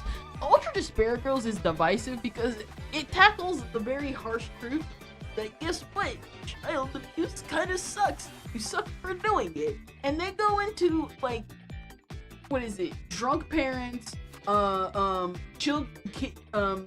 parents who sacrifice their children to executive producers, parents who hate their children for looking better than them, and just straight up child experimentation about how much we can like push our child to do. And it's like, you got this here being like, I'm so rich and I'm so sad. Like, come on, bro, get off of it. Oh my god. Diana Venetia. Now this is a truly unique character in the overall story, mainly due to the fact that their conflict will actually manifest during the killing game. For the original backstory of Diana, I mainly focused on how she found her talent, mainly practicing makeup and other cosmetic acts in order to better fit in with popular crowds at school.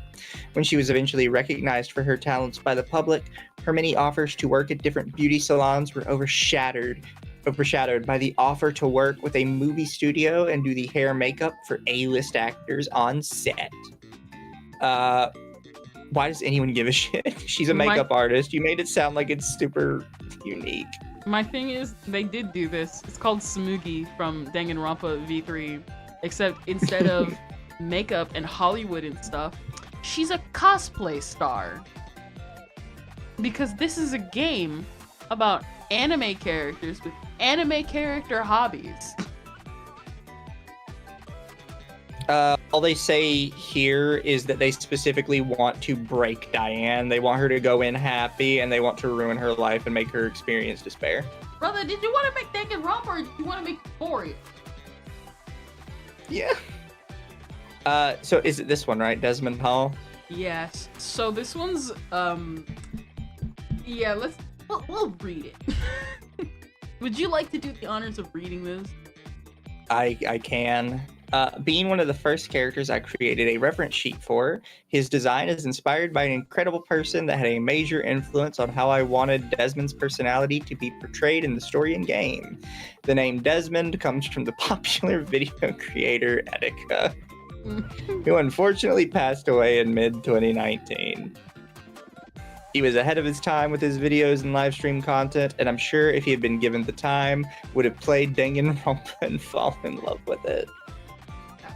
He inspired me to play games like Undertale, something I never would have picked up had I not watched him play.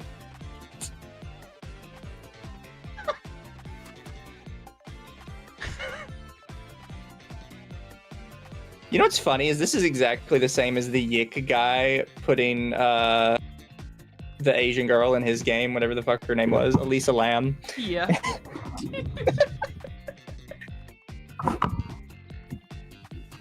Stop putting real people that died in your games. Like, let's roll it back a little bit. Yeah. Also, why does the Etika-based character have a bunch of bullets in the background?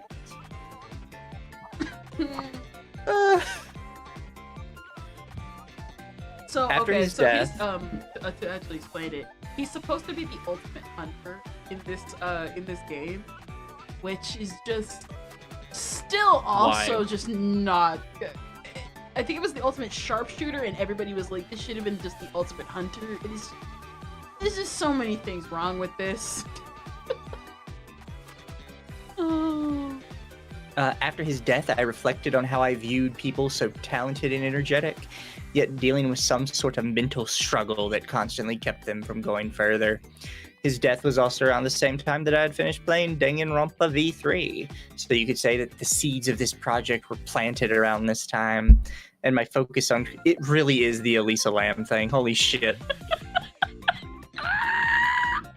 And my focus on creating a project like this would include some sort of inspiration from this amazing human, making sure that whatever project I work on in the future had some sort of acknowledgement or admirance given towards the creator, as he began my own catalyst to working on something bigger than myself. References to somebody who passed away can sometimes work if they're a cute little background character, but making them a main character in your murder, kill, suicide simulator when they died is a little fucking weird. You could have like a random black dude in the background that's like just hanging out, chilling, and be like a Etika reference, and that's probably fine. Putting him in the death game? It's a little inappropriate. Just slightly. Reminds me of when Dream portrayed his friend dying in a fucking music video. I understand people differently. Don't grieve like that. Don't grieve like that. Grieve different. Do it differently. Also, because I saw a couple people in chat confused about it. In Yick, the main character is spurred on by visions of a girl that goes into an elevator and disappears. And he has said in interviews that she is specifically inspired by the death of Elisa Lam, which just makes it really fucking weird. Dream did what? How did you not know that? I didn't know that. Granted, I don't watch Dream. Did you guys not hear that Dream made a music video about his friend dying from cancer? And he portrays like his friend actually dying in it. It's fucking weird. Oh, listen, He got so much flack for that. All I know is I just know about the mask video. That's it. There's a lot goes on the internet.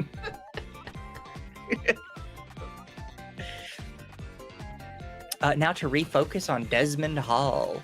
This is the character with a hard exterior and a soft interior. I wanted to create a character that was both scary and threatening, and believed to have accomplished that with both his design and talent. Originally, he was going to be the ultimate hunter, but I thought it would be a bit too on the nose, so I restricted it to being a marksman, since you could still fire ranged weapons without killing intent. I see Desmond as a companion character to Damon. You literally made him your friend? That's... what? He's the companion character to my self-insert. Oh, let's not. No, let's not do that. Am I relatable to Taggies? Am I relatable to the audience? I'm relatable to... I see Desmond as a companion character to Damon, and that he will be friendly and assist the cast in staying safe, going so far as to personally guarantee the safety of anyone who sticks with him in the academy. He would prove a reliable, level-headed contrast to Damon. The role I see Desmond serving in the narrative is that of a Kyoko-type character, where he assists Damon during the investigations using the knowledge and skill that he picked up from his father, as he was someone who constantly had come in contact with crime scenes, even though... Okay. Even though Desmond's help wouldn't be perfect or lead to Damon solving the mystery every time, it would be just enough help to make Damon focused on connecting the dots with what info he can gather at the scene of the crime. Yeah, no, you're right. He would have just been better as Hunter at that point. Because, like, what, like, why did you make this story of, like, oh, he's a sharpshooter, but his dad takes him to crime scenes? You could have just been like, no, he's a hunter. He's good at tracking shit and noticing little details. Why did you... Because I want to be different, and I don't want to be another ultimate detective. You made it harder on yourself for no reason. I think the dumbest part is that you just literally said he could have just been a good tracker. Literally, Chiaki is basically Kyoko's role in Danganronpa, in like Danganronpa 2, and she's not even like a detective. She's a gamer, and we find out why she's so perceptive. But again, gamer. Yeah. Desmond's backstory isn't related to revenge, or is really related to revenge, and will serve as foreshadow for Wolfgang's character. Desmond's father was a cop in a poor neighborhood, which made both him and his family potential targets for gangs and other violent offenders looking to seek revenge on him. Desmond... Of course you put the black guy on the hood. What the fuck? I'm just saying, like, you are not helping your case here, bro. Oh, God. Listen, dang it.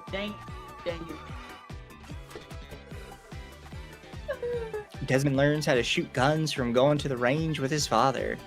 There's a strong bond between Desmond and his father, so when his father ends up getting killed in a shootout with one of these violent gangs, Desmond seeks revenge against the request of his mother and siblings.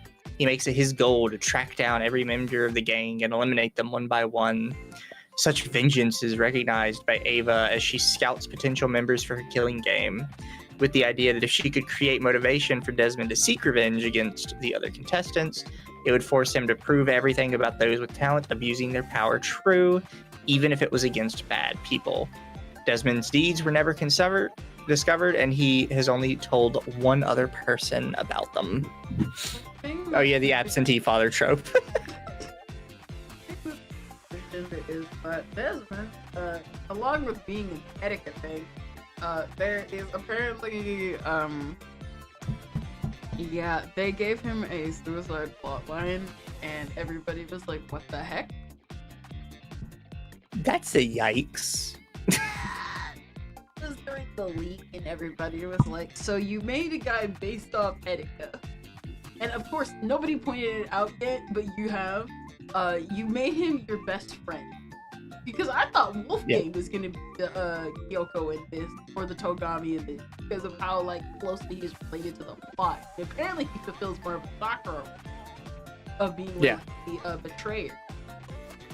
And then you gave him, You put him in the hood. He lives in the hood. You gave him an absentee father by killing off his dad.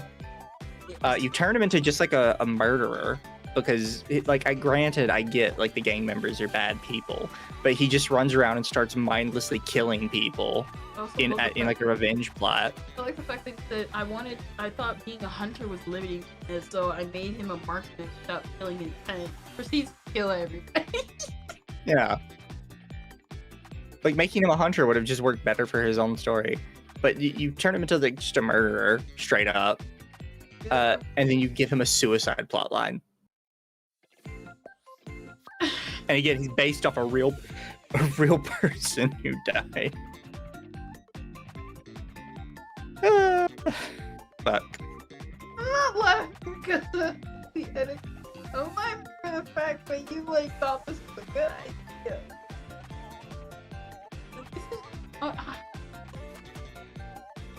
This is why you always reread your stuff, because sometimes when you do a second read of it, you go, huh, that sounds kind of fucked. Probably shouldn't do that.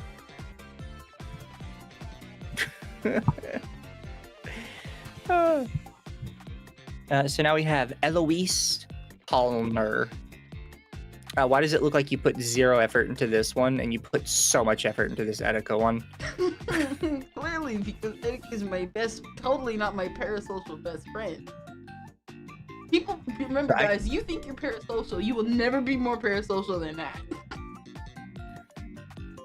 I created Eloise with the intent of having a character who is both familiar with another player of the killing game before entering it, as well as be able to give a different perspective of that character in order to create an emotional bond between the two. Desmond and Why is he friends with Desmond?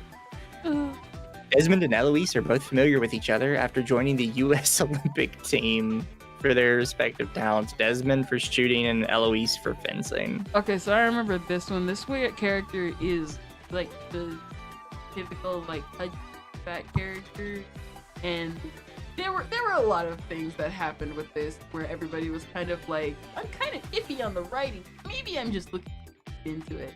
But nah, literally her first line in her one of the first lines in her character bio is, don't be what is it? I'm sorry, the laughter destroyed my brain. Don't be fooled by her size.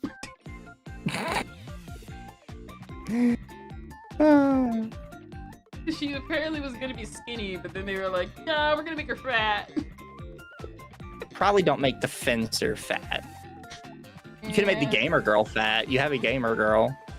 No, but she's a gamer girl. You made the Olympic fencer fat. Yeah. Remember, guys, and then we have, this is about realism. Then we have Kai Montego. The role Kai plays in this story is certainly the most evolved and the most controversial, depending on how you view the subject matter that I wish to tackle with his story. Originally, Kai was going to be the ultimate lucky student, and this is even more clear when you realize his name is an anagram for Makoto Nagai. It's Makoto Naegi. First off, we already did the anagram name character. His name is Nagito Komaeda, and his name is actually Japanese. Yeah. As I start to expand upon the world I was building and what the talents should be in this story, Kai evolved from being lucky to being an influencer. Fucking why? This is spelled.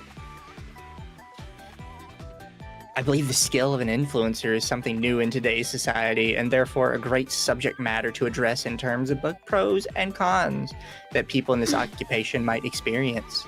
Influencers also have a lot of social weight in our society in terms of how people structure their ideas and thoughts related to any topic that the influencer wishes to focus on. Okay, here. Whatever, bruv. Oh, here's the Russian girl with the Yushenka. Cassidy Amber. We can actually read this one because apparently something about, I think it's something about communism happens in here. Oh, this one's short, so yeah, I can pound through it.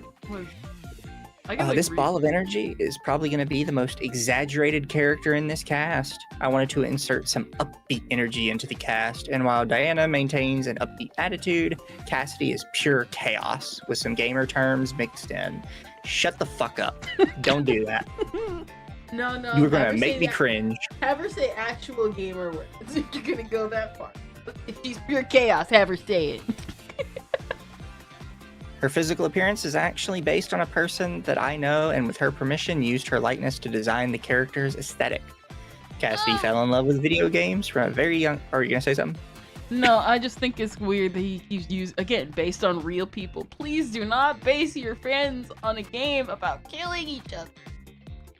At least with this one, they asked permission first. Oh. Fair. Cassidy fell in love with video games from a very young age, playing with her older brothers whenever there was room for her in front of the TV. As the only girl, there was definite conflict that she had to deal with, constantly being berated and teased by the boys for her poor gamer reflexes and reaction times. Whenever the boys were away, she would sneak into the game consoles and practice for hours, in hopes of improving her skills for the next face-off against her brothers. Over the years, she became extremely versatile with all of the different competitive games that she practiced.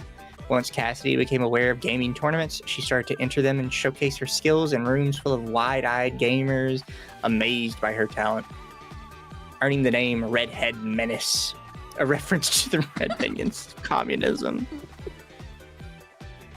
The hammer and sickle that she wears.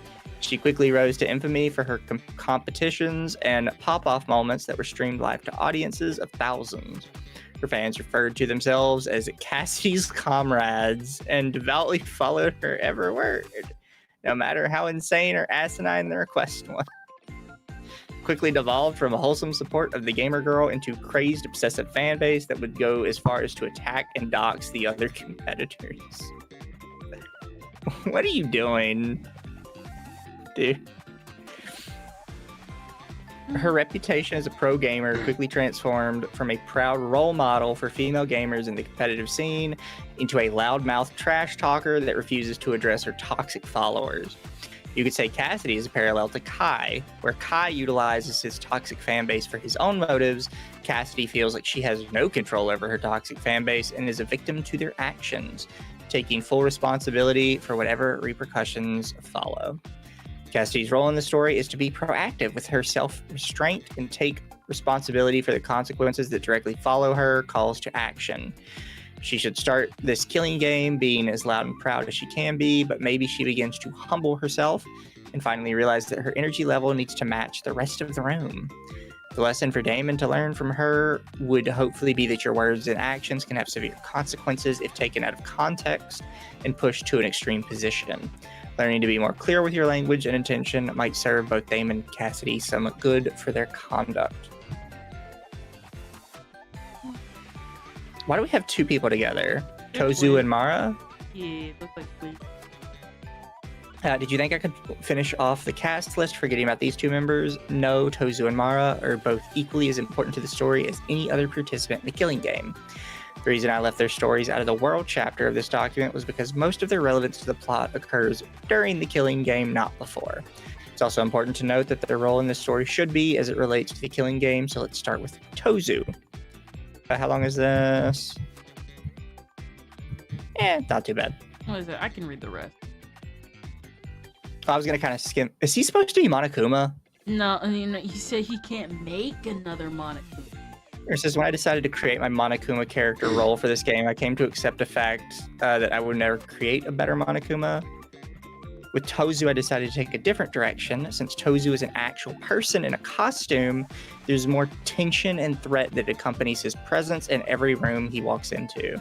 The fact that there is a human element to the character creates both a sense of hope in the students, with them believing if they manage to overpower him, they could escape, and a sense of fear, knowing that despite those opportunities existing, he's not afraid of getting in the face of anyone.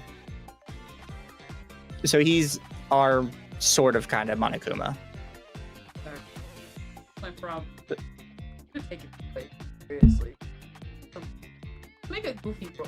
There's a reason why Monokuma's the mascot of the game, because at the end of the day, this is a goofy Dockie bear. Yeah. It's a goofy bear. He's a goofy bear. He has children. He blows up. He summons figures of young gear when he wants. It's all you need. So what is Mara? Considered by Ava to be the ultimate mercenary, she's contacted through Ava's team for an enforcement role in the killing game. So she's just the other Monokuma. Yeah. They're twins. Ava does not plan on paying Mara the rest of what she's owed, and she will be disposed of once the killing game is over. This creates an interesting opportunity for how we utilize Mara's role in the story, since it is distinct and somewhat separate from Tozu's role as the killing game's host. I believe we can utilize the lie that Ava presents Mara against Ava as a way for the killing game to end. This would make Mara the hero that comes to the surviving students' rescue and helps defeat the mastermind that forced them all to play this horrible game built by lies and deceit. This is hella fucking stupid. You split Monokuma into two different people and tried to make one of them the hero. What are you doing? Monokuma is just so comically evil. Would you just empathize? Made him a bounty.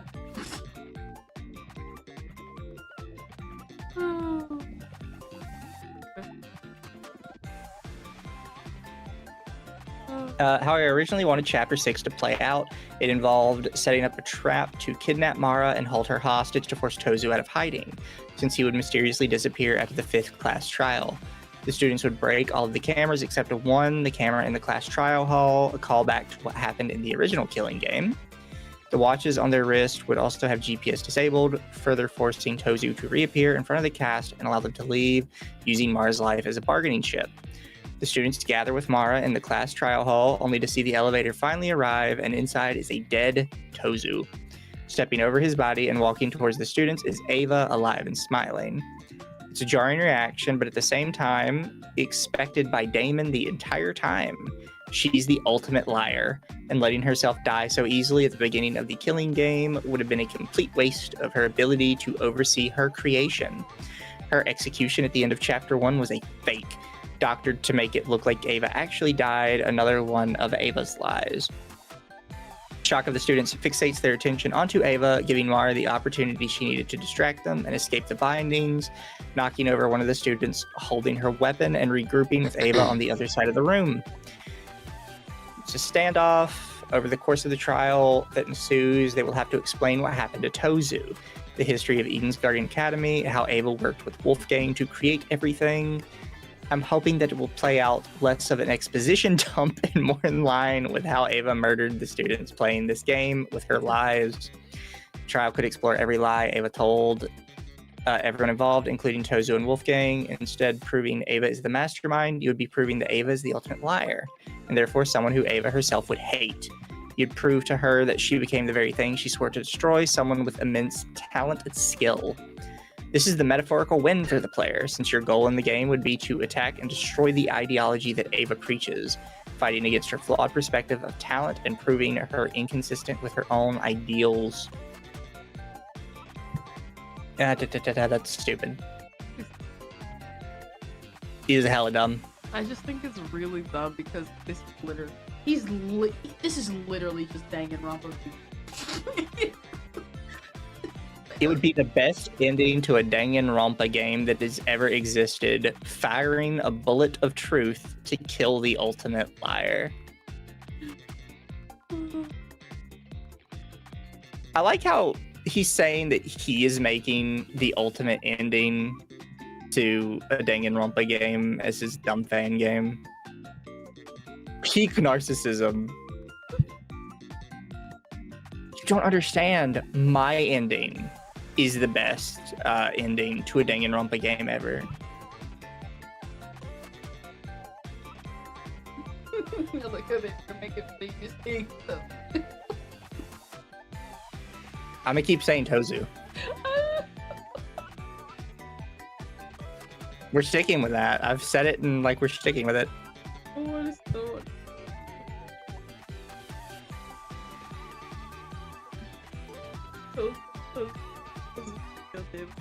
Make sure about real quick because I'm like, you're just making up Japanese names now. Might as well check if the rest of them are real. Fair. I think it's the only thing that mattered towards the end here. Yeah. I want to make each murder inspired by the 7 deadly sins. You're just fucking winging it. Well, they weren't gonna be directly by that. It's your backstory. Oh my gosh. Let's get here. Alright. So we can He's talking about difficulty scaling. So far, you want to just skip that and hop over to a section about the problem with visual novels? Well, yeah, I was already there. Oh. The gameplay, the problems with visual novels. Because I was wondering, like, when we're almost at the end. Are we just gonna touch on this and then dip? Mizu's an EP baby. Nah, you're good. You're good. We didn't think we were gonna be entire thing. I just wanted to touch on the more important stuff because remember, I hate Danganronpa. I hated Danganronpa. I hate anime. I hate reading. It's just an I love absolute, how he like, did nutter butter. I love how he did all that, but he expected everybody to read this entire doc. Yeah. Oh my gosh, I made it. I hate reading. Here's my 70-page doc. Oh gosh. Alright, let me take care of this. I made the claim earlier that Danganronpa was a flawed masterpiece, and that in part relates heavily with the gameplay mechanics of this visual novel. The formula Danganronpa got right was with how the main source of player interactivity and challenge was executed. Non-stop debate is almost perfect. In a game that predominantly relies on text-based information and plot delivery, having the stable gameplay be text flying across the screen would be an incredibly boring idea if presented to somebody with no prior reference. Yet Danganronpa managed to take the idea and make it work in a way that no other game has been able to replicate. There's something about the presentation of the arguments, the way they fly across the screen and having to carefully read them all before they disappear. And all of this forces your mind to work against your own understanding of the facts to find the illogical points being made. It's a beautiful dance that needs little change when importing the gameplay format for this project. However, there is still some minor problems that I think we need to address. The redundancy of the timer, scaling difficulty, gameplay pattern variants, activatable powers / abilities / upgrades. If players want to stop and think, they can always pause the game or go into their truth bullet menu, which will stop the timer altogether. I don't know if we wish to keep that or not, since the whole point of the time system is to make you think fast and solve the problem before time runs out. If we need static time, example 5 minutes per non-stop debate, we can do that, but we can scale the timer so that in the late game it's shorter, longer, depending on how we wish to approach the difficulty scale for our mini games. Another issue being difficulty. It appears that the only current metric for how difficult a non-stop debate relies on the how many truth bullets you were given. At least to me. That doesn't make the game more difficult, since I might already go into a round knowing what answer I'll use to progress anyways. Maybe we address this by introducing new features like weak points where you have to scan for the exact spot you need to hit with the truth bullet, or faster moving text on the screen.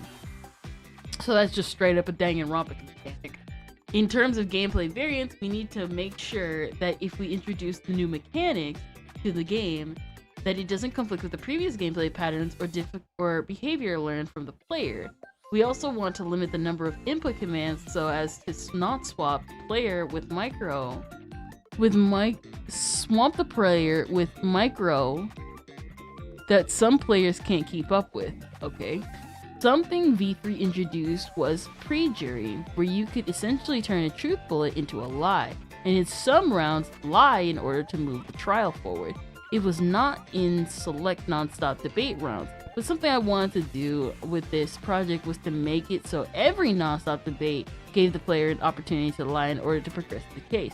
It was something that would be thematic to our story and characters, as well as create some optional variants for players who enjoy actively thinking about the case at large,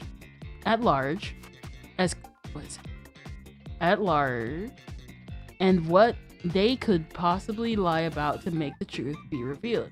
I also incorporated a second ending based on whether or not the player used more truth bullets or lies during the non-stop debate minigame, and it would only require a simple counter on the back end to determine.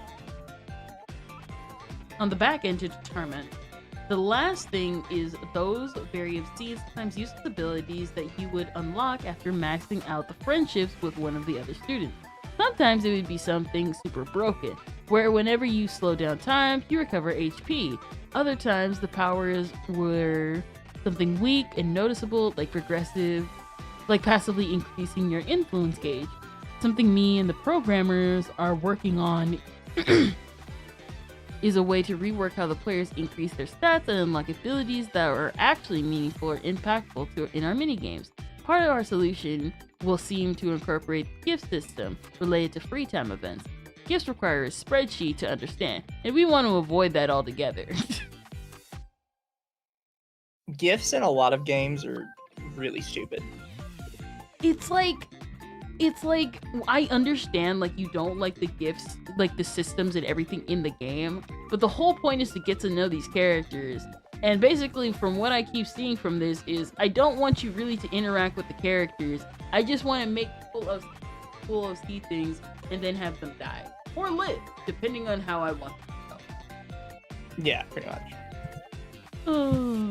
If you want to figure out which members of the cast loved which gifts, most of us have resorted to Google or looking at a walkthrough. This is dangerous, as such outside information could lead players straight to spoilers unintentionally.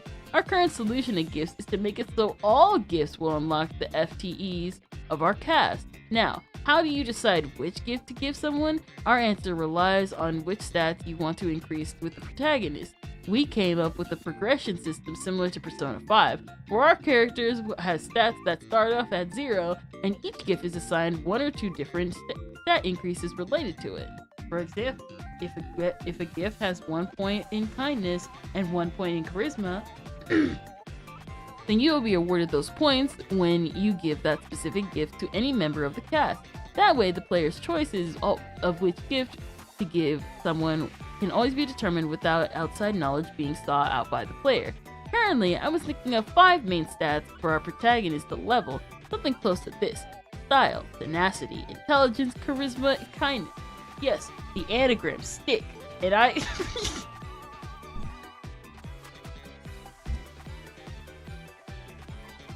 think we lost the plot a long time ago. He just run. Oh my god. You see the next bold text? Because that's basically what this entire thing is. It's like, I am better. Don't understand. I could do this game better. I can do this game without blackjack and hookers, because it's basically... I don't even need blackjack and hookers to make my game better. I have empathy and OC. Also, somebody put a suggestion in our video suggestion chat. That's Oren High School Host Club is misogynistic. Oh. What? No, what? I'll check it out. It's that Danny video. It's not a real video. It's... Yeah. Oh no, it's somebody called Runaway Siren. Oh.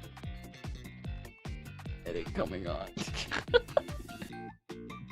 It doesn't have to be this. Just took some inspiration from Fallout's special stat system acronym. You just want to make Danganronpa and Fallout, bro. Either way, we can make it so leveling each specific stat is responsible for the more mundane passive upgrades that affect all the minigames. Leveling tenacity increases your HP. Leveling charisma increases your influence bar.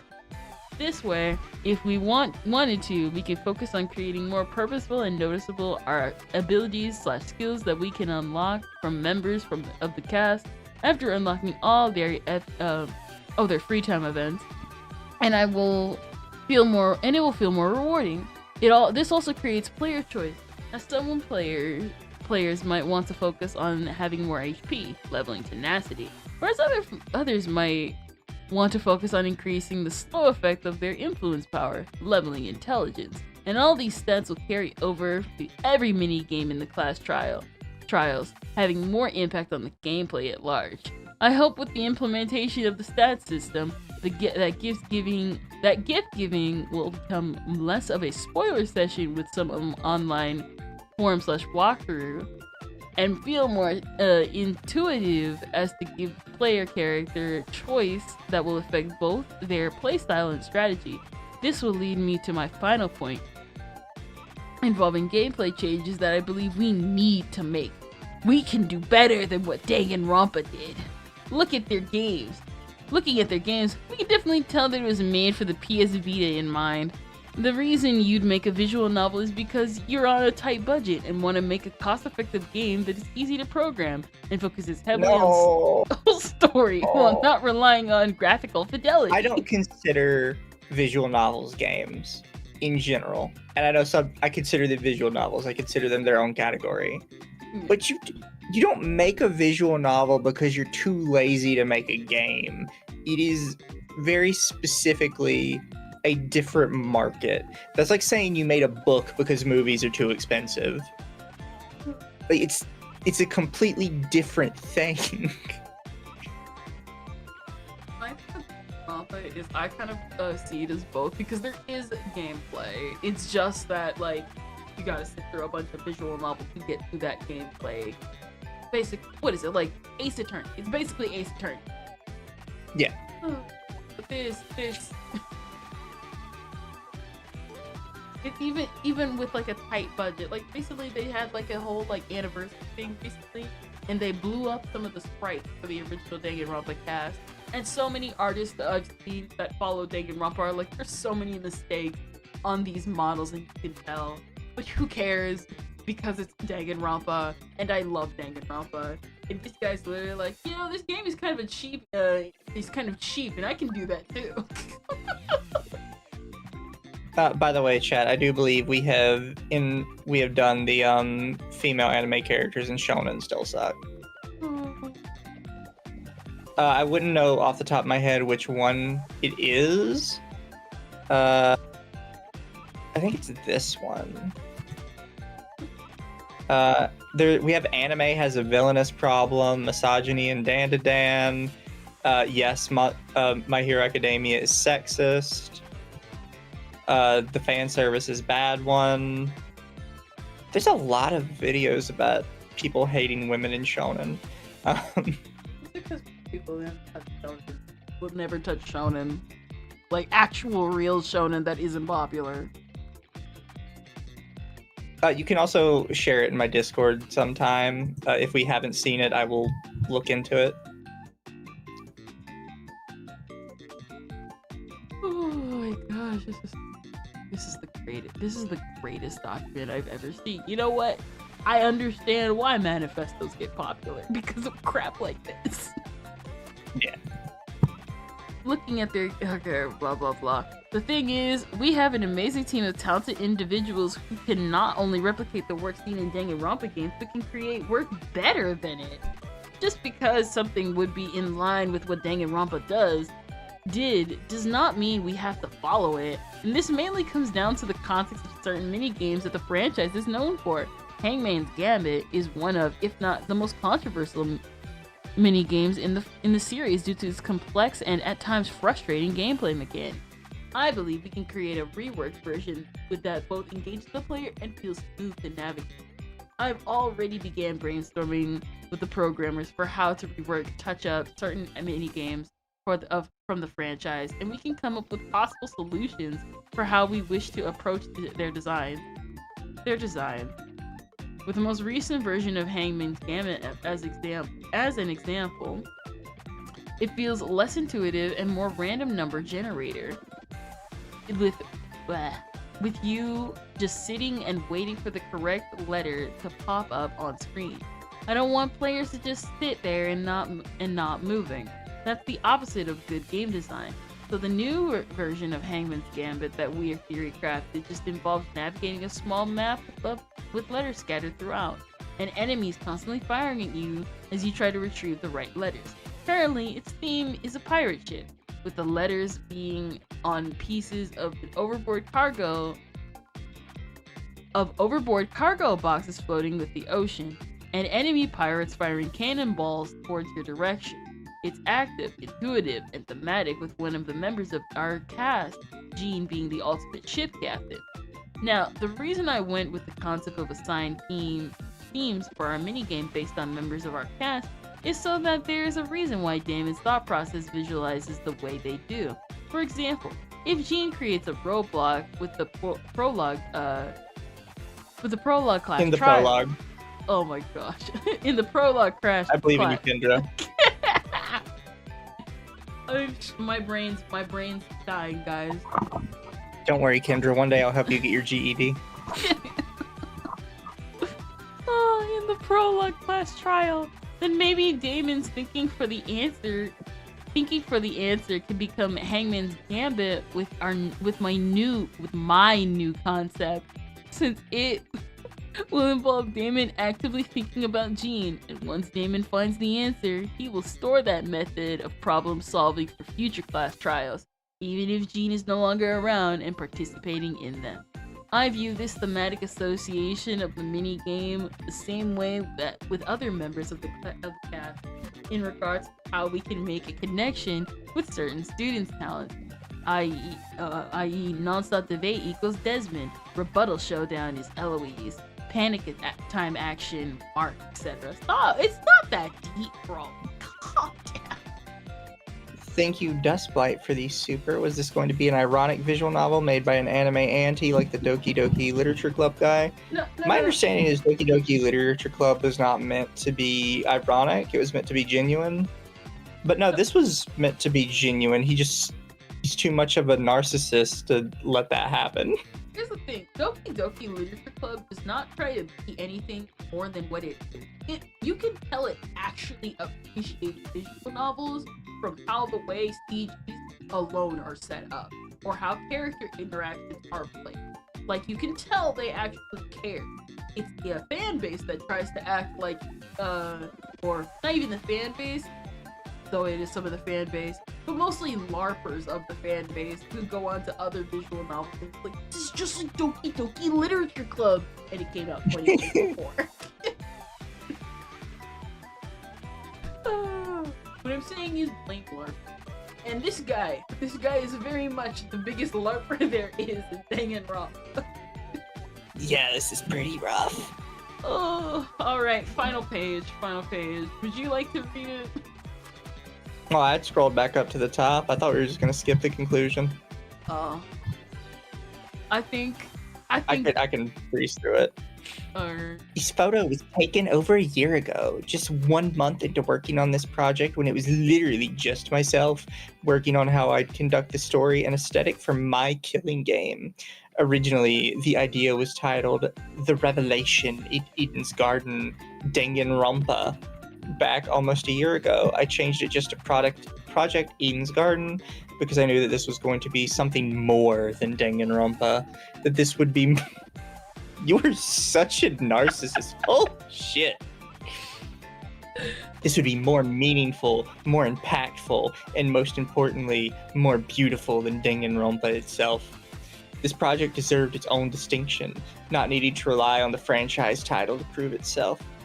I will say this, because under normal circumstances, I would say this is somebody that hates Danganronpa, but from what I've seen from Danganronpa fans, this is actually probably par for the course. There's a lot of. I don't know what's wrong with Danganronpa fans, but like their entire community just fucking hates the game. No. You see, everyone loves the game. Everyone loves the aesthetic. Everyone just is like, everybody just tries to act like Danganronpa is deeper than it.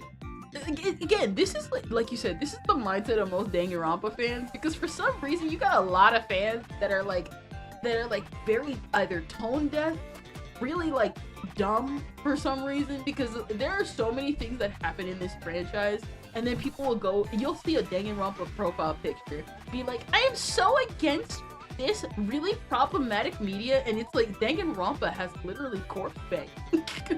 Like necrophilia is canon to this franchise. What are you talking about? This project is everything for me. I wake up every day excited by the hard work and enthusiasm that each member. You just said it was you.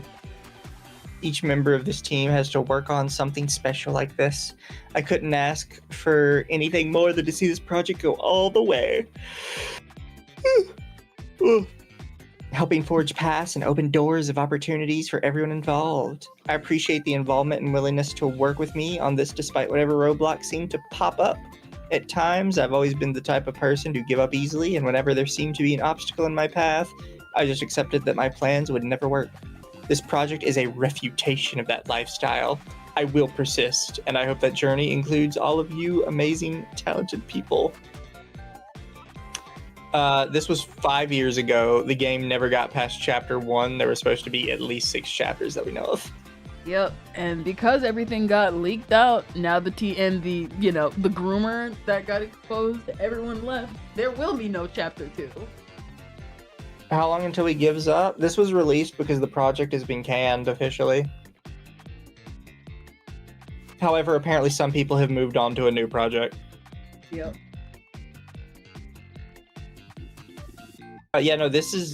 We're seeing this because the project is dead. It's over. It had chapter 0 and chapter 1. It will never get the other 5 chapters. Real and true, bro. I've been seeing some of the volunteers. This was a volunteer-heavy project, which is why the chapters were taking so long. Most of the volunteers have left. All voice actors and actresses have left. All the artists have left. All because this guy and the original person behind this, would not fire one groomer. That's literally it. Guy writing this is the groomer? No, not the guy writing this. A different guy. No. One of the voice actors was revealed to be a groomer, and people told the higher ups, be like, "Hey, this dude is a groomer," and they were like, "Well, we kind of don't want to fire him, so okay." And then they kept him, and then they hid that from everyone else, and then when everybody else found out, everybody left. Yep. And this was released because the project was now canceled because everybody left, and they're like, well, fine, I'll just release my beautiful manifesto, and everyone will understand how smart and intelligent I was and how good this project was. This was rough. We'd keep going, chat, but me and Kendra are sleepy babies. I mean, literally after this, it's literally just a Q&A thing. Well, I mean, we have all the other spots that we skipped over. But chat, I already have somewhere for you guys to get rated out to. Kendra, is there anything else you want to say before we escape? Parasocial. You think your ideas aren't good. Trust me. Just remember that these people exist. Chat, whenever you think that maybe you're a little up your own ass and a little narcissistic, just remember this guy happened. Thank you for the head pats. Thank you, chat. Thank you, everyone, for coming to today's stream. I'm gonna go rest my neck because I laughed too hard. Thank you, Duskblight, for the 5. As an Etika fan, using him like that for the plot disgusts me. Someone like them would have been the type to cancel Etika nowadays. Yeah. I don't know about all that, but you definitely shouldn't be using an actual dead person for this.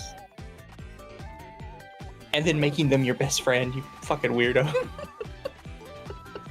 Oh. Night, everybody. Good night. And remember, chat, somebody loves you Yeah. out there. Remember, no harassment. It's just point and laugh. Point and laugh, bro. Smile and wave, boys. Smile and wave. Bye, chat.